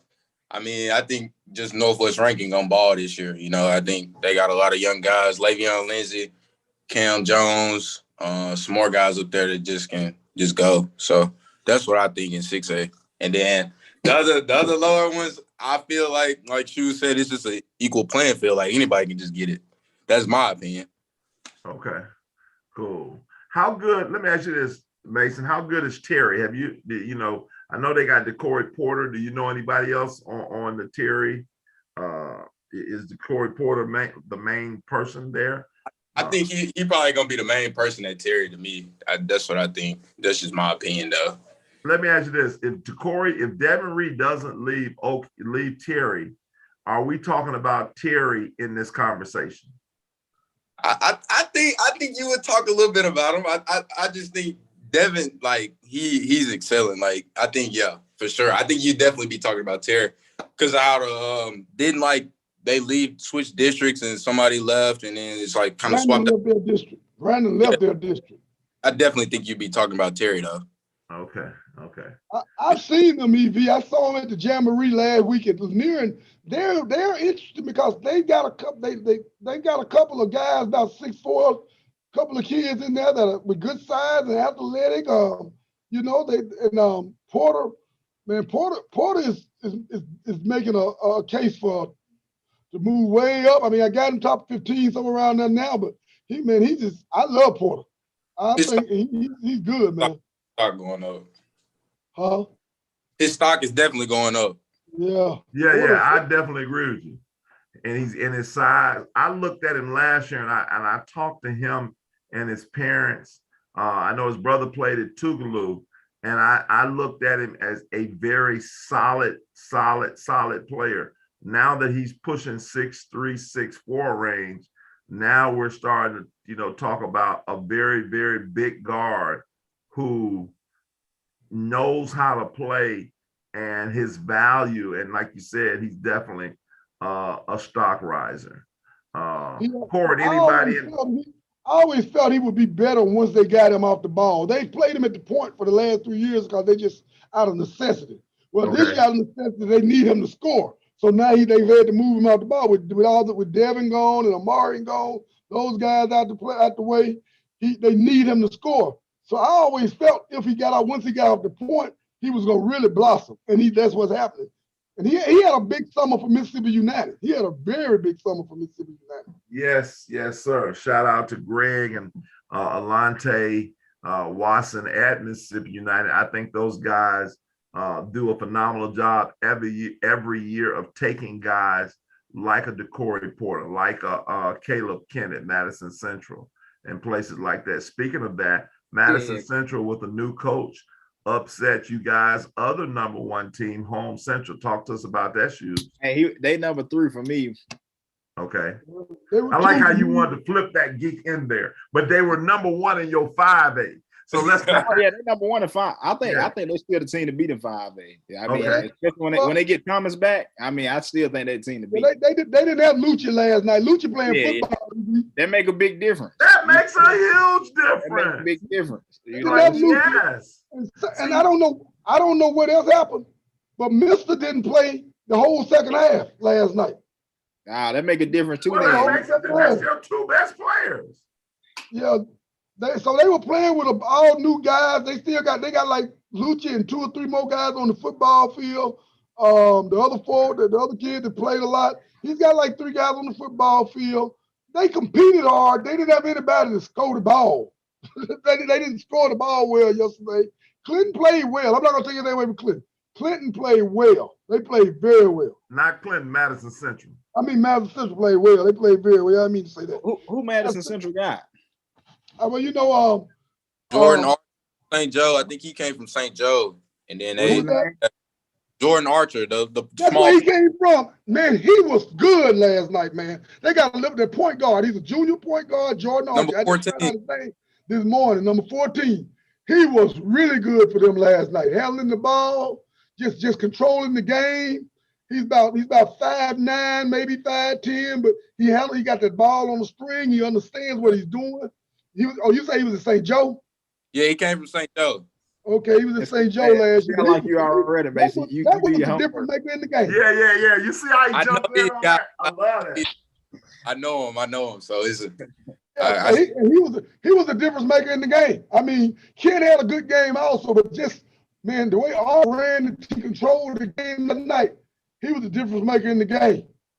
How was the big fella for Madison Central? Big Shane.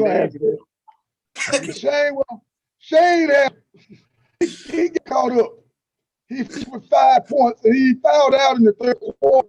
And one cheese he gets in the second quarter, he come back on line.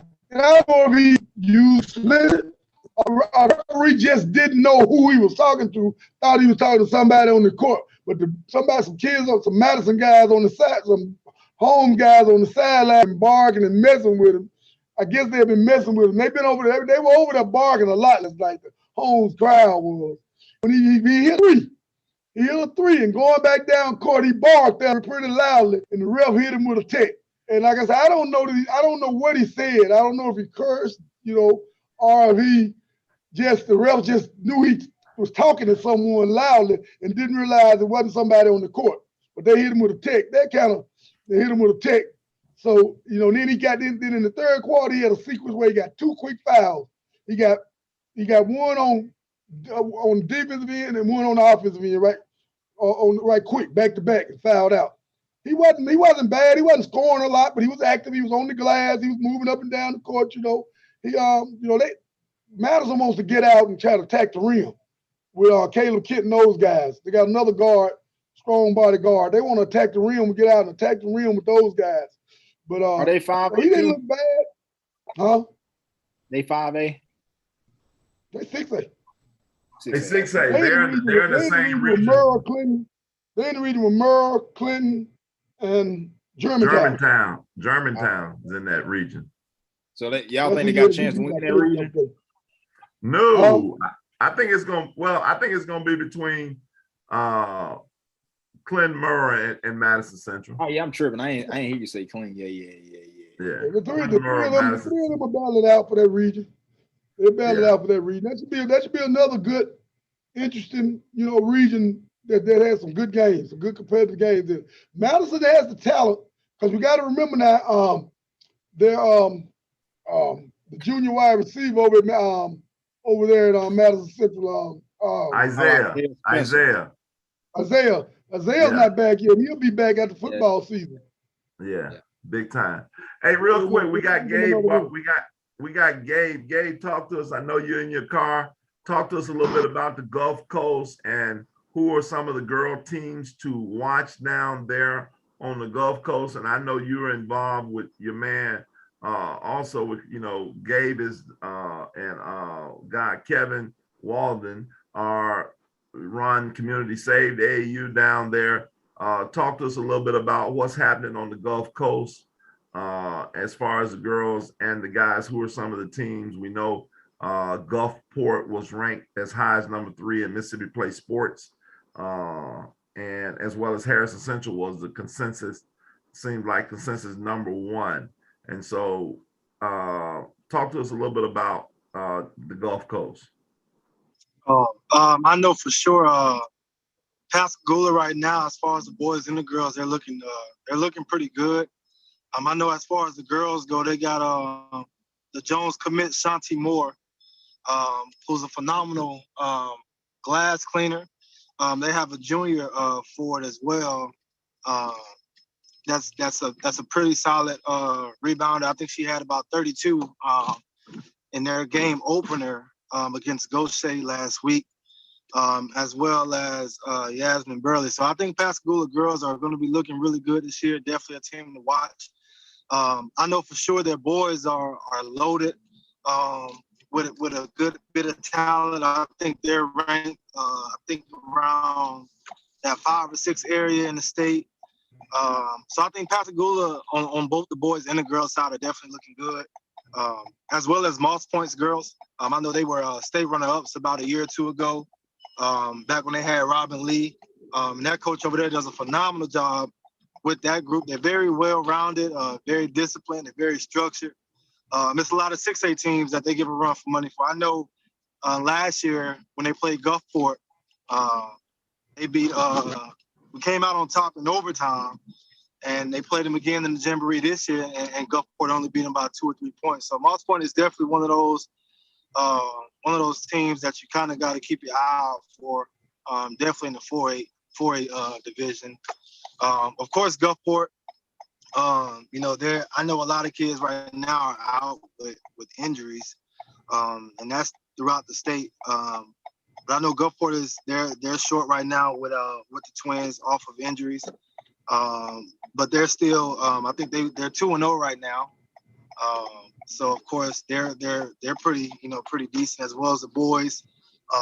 I know the boys got a transfer in just now from West Harrison named Zarius Gill. That'll definitely be able to put up some big numbers for Gulfport, as well as 6'6" Corey Lombard. I know Kevin was doing a great job with a lot of those Coast kids and getting them competing at a very high level. So I think that, Gulfport girls and boys are definitely another team to be on the lookout for. Harrison Central, of course, they're always loaded with tremendous talent. Girls side, you're talking about 4 to 5 girls that stand 6 foot, with girls that can, pretty much do it all. So I know they for sure are going to be one of those teams to be on the lookout for. As well as on the boys side, you got Sam Murray, who was top ranked in the state and nationally too. So I think it's definitely a well-rounded talent around here on the coast. Pass Christian is another girls team that definitely gives a lot of these upper class schools run for their money. So I think those teams right now definitely are the teams to be on the lookout for. It's kind of hard to tell who would take it all from down here. But I do see most of these teams making it far, in the playoffs and making a good run this year. Hey Gabe, let's handle the room. What's the rumor? Harrison Central is Brett Haley Breeden playing or not? Is she on the team? What's going down? There's so many rumors going around. I can't even be completely honest with you because I don't know. I haven't gotten out to see any of them play just yet, so I don't know if she's playing, if she's not playing. I know it's been a lot of jamborees, and I think they ended up they were on the road yesterday. I think they rode up to Hattiesburg, so I didn't get to catch any of that. But I'm not sure what her plan is. So we'll just have to wait and see on that. Because if that team, the way folks talking about on paper, then it's gonna be tough for anybody in the state to mess with that team. Sir. Period. Hey, we got a question from Darren Wilson. I think it's D. Weir from Jackson State. He said, how legit is Pascagoula winning the title or competing for the title? For boys or girls? Yeah, boys. I think they have a pretty good shot. I know Coach Wright does a phenomenal job over there, man. That's probably one of my favorite coaches down here on the coast. He knows what he's doing over there for sure, and he's loaded with talent. He got John Davis. I know has a few offers. He has young Dorian over there, as well as some more key pieces that go along with that team and with their culture. I know it ain't too many teams that can walk into Pascagoula gym, no matter where you're from, and walk out successful. So I think with what they have this year, that they'll definitely be in a good spot to compete for a state championship title. Gabe, is Pascagoula 6A or 5A? I want to say they're 6A this year. I know they've been back and forth between 6A and 5A, but they moved to 6 this year. They moved to 6 this year. They got moved to 6A. They end up with some monsters then, baby. I thought so. Yeah. They actually got a pretty good region. They're in the region with Ocean Springs, St. Martin, and what's the other team over there? Ocean Springs, St. Martin, and D'Iberville. Yeah, I think it's the opposite. That's their region. The other region is Gulfport, Harrison, Central, and Biloxi, and North and Hancock. So they get to beat up on each other. They're like, they got that region like I just said about Murray, Madison, Clinton. They got to beat up on each other. Well, it's no doubt in my mind that, when you look at the 24 class in the guard spot, Dorian McMillan, for me, I'm still going to give him the slight edge over, slight over Tyler and Cam Brown. I think they're just so close. If you were, they're so close. Like if three of us was picking teams and we had to pick a guard, and I went McMillan and T. Webb went Tyler and Shoes went Cam Brown, or however, nobody's tripping. Nobody's like, man, I think everybody is excited and feel like they could win the ball game. I think those three kids, in my opinion, are the cream of the crop in that 24 class. Would you guys agree with that? After watching Jalen last night, I had seen him. I actually saw him this summer at Mississippi State team camp, and I watched him at Talante's camp. But I really got a good view of him last night, yesterday. Yeah, I agree with you there. I think I've got him too low. I've got him at 7 in the state. But you got him too high, man. You got him too high. What? At 7? I mean, I got him at 8. What would you say, T. Webb? Would you say those three guys? At the guard spot, yeah, absolutely. I think those are the best 3 guards in that class. I'm trying to think of somebody else who might be close. Yeah, they're closest to them is Javian Watkins. Javian Watkins will be the closest point to them, probably. Yeah. I think those are the best. Those are the best guards. Of course, I haven't seen a lot of Dorian McMillan, but the other two, like I've seen Cam a lot. I actually got to coach him at Team Mississippi, and I've seen Jay quite a bit too. And another kid at Provine, the Thompson boy is pretty good. I would have to put him. He's a wing. Thompson is a wing. Yeah, he not a point guard like those guys. Well, I look at those guys as a point. I don't think Tyler's a point guard. I think Jalen's more of a combo guard. Well, actually, I agree with you. I think all of them come. Neither one of them really a point. All of them score. No, Dorian's not a point either. All those guys are scorers. You know what I'm saying? They're like scoring guys. They really combo. So really, all 3 of them like combo guards. They're not right. Guards. And that's why I would put Thompson in that, like, right below them. I think those 3 are ahead of him, but I think he's worth mentioning because they had a phenomenal at Mark Rose camp. Those 2 had a phenomenal, great 2 minutes of action. Maybe some of the best 2 minutes of camp action that we've seen, with Dorian McMillan hitting a bomb after Thompson. They were going basket for basket. They both guarded each other's everything that you wanted. And McMillan hits a 25-footer at the buzzer to win the game. I mean, that's what it's about right there. That's what you want to see when you go to these camps. That's it. That was it. So anybody else who would we be as we get ready to wrap it up? We got about 10 more minutes. Who would be, let's look at girls and guys. I want y'all to tell me, who are y'all sleepers? Who is that girl or guy that nobody's talking about that is going to have an incredible impact this year on the state of Mississippi and for their team? Who would that person be? And we can start with Gabe. Let's start with you on the coast because we ain't heard much from you today. Well, in my opinion, I definitely think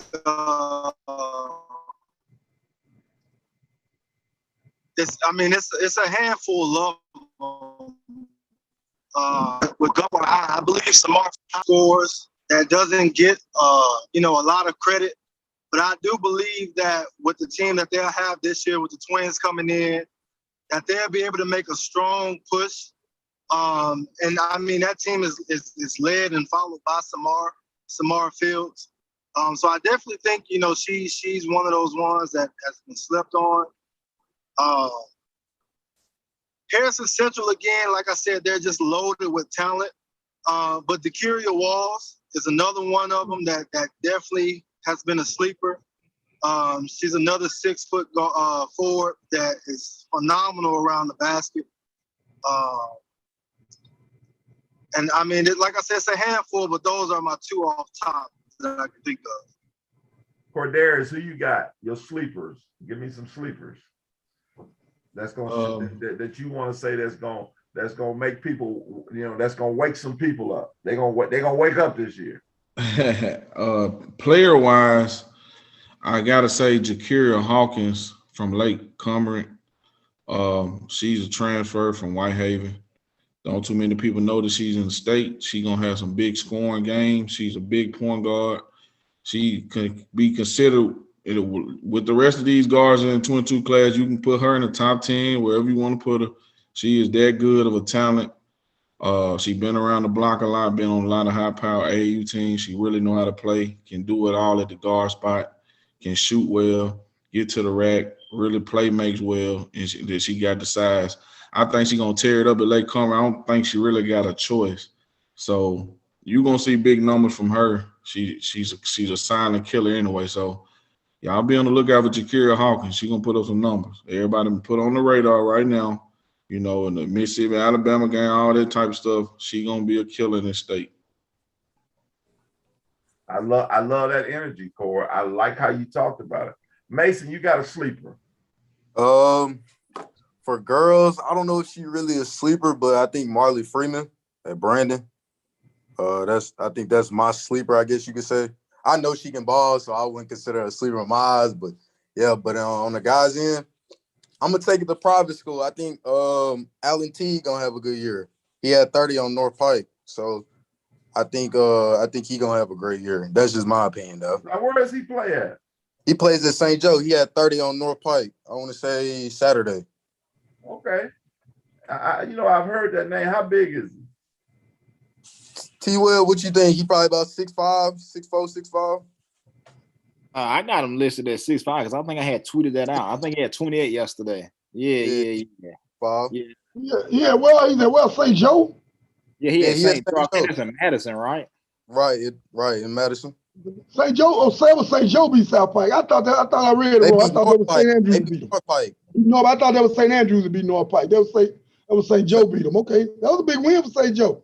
Yes, sir. Yeah, I called their game last year. He's pretty good. I called their game last year. He's pretty good. He is a sleeper for sure, though. I think he probably one of my biggest sleepers. I like that. Boy, Mason, man, I love what you bring to the table, baby. I mean, you really got a sleeper. I forgot about that. I remember the name, never seen him play. Man, you know what? I'm a backtrack. We was talking about them 24 guards. You know who I forgot about when we said it wasn't close? Trey over there. Clint Christian. Trey Alexander. We tripping. Hey, they all neck and neck. I forgot about Trey. I'm in total agreement with you. Them four right there, them four you can pick whichever one you want. Fantastic Four. I agree with you. I'm in total agreement with you. Fantastic Four. You are exactly right, T-Well. Pick whoever you want and I go with it. I'm with you. I got a boy sleeper. I got a boy sleeper on the coast. Okay. Nick Crass from St. Patrick. Oh, timeout, Gabe. Come on, you can't get. How you gonna be a sleeper? Timeout, Gabe. He's an Ole Miss commit. Man, that ain't no. He woke up last year. I just don't believe he gets. I don't believe he's. He really gets a lot of attention. In a lot of conversations, I think down here on this end that a lot of people really they skip over his name. So I have to make sure that he ain't forgotten. We ain't forgot Nick Crass. Nick Crass going to Ole Miss. I ain't heard his name all night, so I have to make sure ain't nobody sleeping, huh? Okay. Because we wouldn't put him as a sleeper. Okay. He woke up last year. T. Webb, who's your sleeper? Then.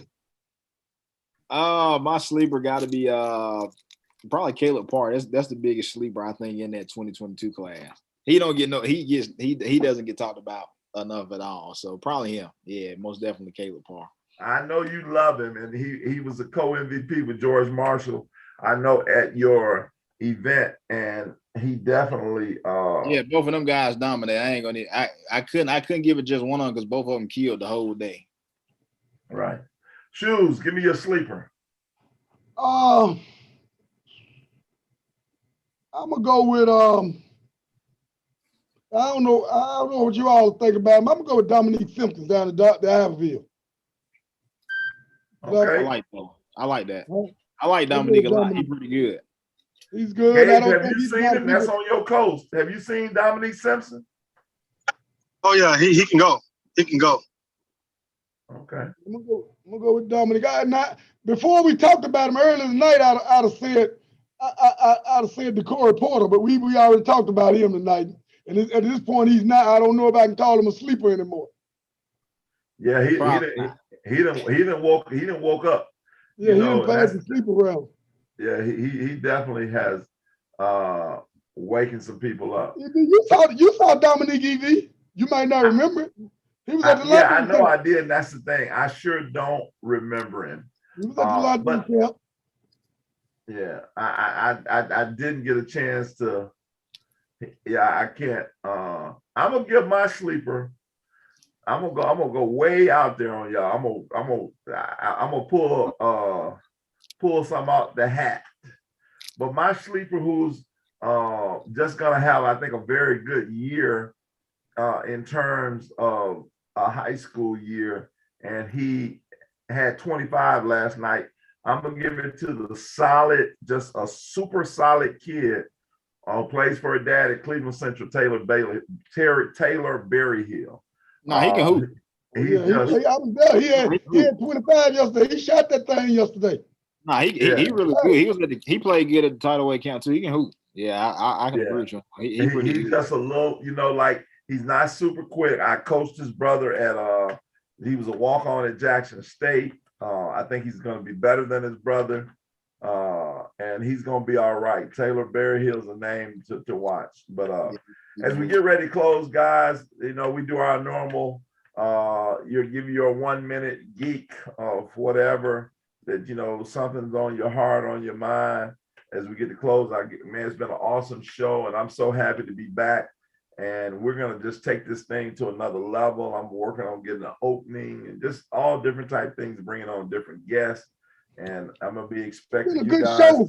Not having to hear you and Eddie go back and forth. You know what? We missed that, bro. No, I missed that. Like I missed that bald-headed elephant that wasn't here tonight. That was. I thought that was the only thing that was missing right there. A bald-headed Fred Flintstone. Eddie Young was, we miss you, Eddie, by the way. But let's give our last geek of the night. We'll start out with the young fellow Mason, then we'll go to Gabe, and then Core, then T Webb, and then Shoes. You'll end this year. What did we call this last year, T Webb? Like somebody, it seemed like I got a brain freak. The last geek. The last geek of the night. So what we got, Mason? AKA Benito. I just want to say I appreciate the opportunity to let me come on here, and use my little knowledge that I got. I'm not as equipped as y'all, but I kind of know a little something about something. So I just want to say I appreciate y'all for having me on. Hey man, we enjoyed having you, man. You added some great value. Go ahead, Gabe. Gabe? What's your last geek? Well, I definitely want to say, man, I'm excited about this upcoming season for, high school basketball in Mississippi. I definitely want to say, man, I know there are a lot of key players throughout the state that are facing some injuries. So definitely want to let the players know, man, make sure you guys are taking care of your bodies. Make sure you're dieting. You spend all year training and preparing, and for 5 seconds, you miss out on a lot off of that injury. So definitely want to make sure that our players throughout the state are taking care of themselves. So that way, once the season comes, they can perform and, give these people a show. You know, let these people that come and that are expecting to see y'all play, make sure you're there for them. So that's my geek. Cordarius. I'm just like last year when we started off, just wishing everybody a good season. Ready to see some balls without all, it ain't really no COVID restrictions and all that type of stuff. So that's what I'm looking forward to. I ain't got to be trying to get on no list and all that type of stuff. Call and ask for favors, sneak through the back door. Wait. But yeah, I'm just ready to see some balls. So, glad to be back talking hoops. And also, I want to just throw this plug in for Cord. Cord has talk to him a little bit about your little your podcast that you're doing on Facebook. What's it called? It's gonna be Ball and Business, C. Jones Show. Everybody welcome to come on. Just trying to do a lot of interviews, get a lot of insight from different people from around the nation and in the state, covering JUCO girls, boys and girls high school basketball, talking hip hop, when the album come out, just talking general talk, something that, maybe it'll catch fire like this.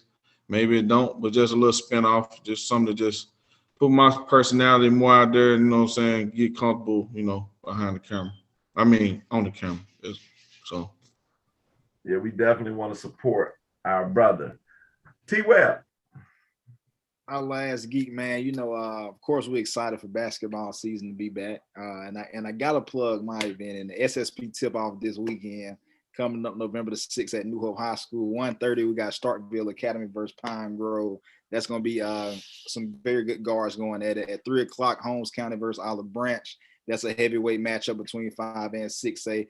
4:30, we got Starkville versus Grace Baptist Academy from the coast. 6:00, Columbus versus Clinton Christian. And 7:30, the nightcap, the game everybody been talking about, New Hope versus Madison Ridgeland Academy. It's going to be a fire event, guys. I'm excited to be able to host my first tournament. Last year, we had to push it off because of COVID, but I'm excited this year to continue to try to bring some, some big events to Mississippi. I know we already have a lot of events like the Hotbed, the Lighthouse, the Rumble in the South. So I just wanted to do something early to get it started. So hopefully this event, I know it's going to be fine. I know the guys are going to come ready to compete. Everybody welcome to come. Everybody be there at New Hope, $10 to get in all day. So if you're in the area, please come out and support. Amen. We want to get there. Shoes. Okay, well, my final geek is just I'm glad to be back. I'm excited for the season to start. And I'm just ready to watch some basketball, man. I'm ready to dive off in the games. And Talante, I'll be up there next weekend. I'm planning on it. Maybe up Friday night. But I'm just excited for the season to start. I've already seen quite a bit of ball, but I look forward to seeing as many players and teams as I can as the season moves on. Well, once again, man, I appreciate all of you guys and, for coming and agreeing to come back to being a part of Talkin Hoops in the SIP. This is not EB's deal. This is all of our deals.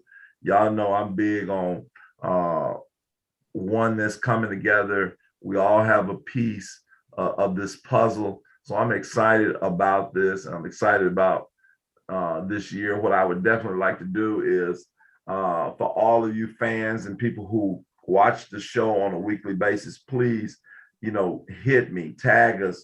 If you want to be a guest on the show, if you want us to talk about different topics, let us know. We're going to be sending out, we're going to have an email address, and add some things this year where you can send your requests, things that you don't like. We love, constructive criticism. And, I just want to end and let you guys know that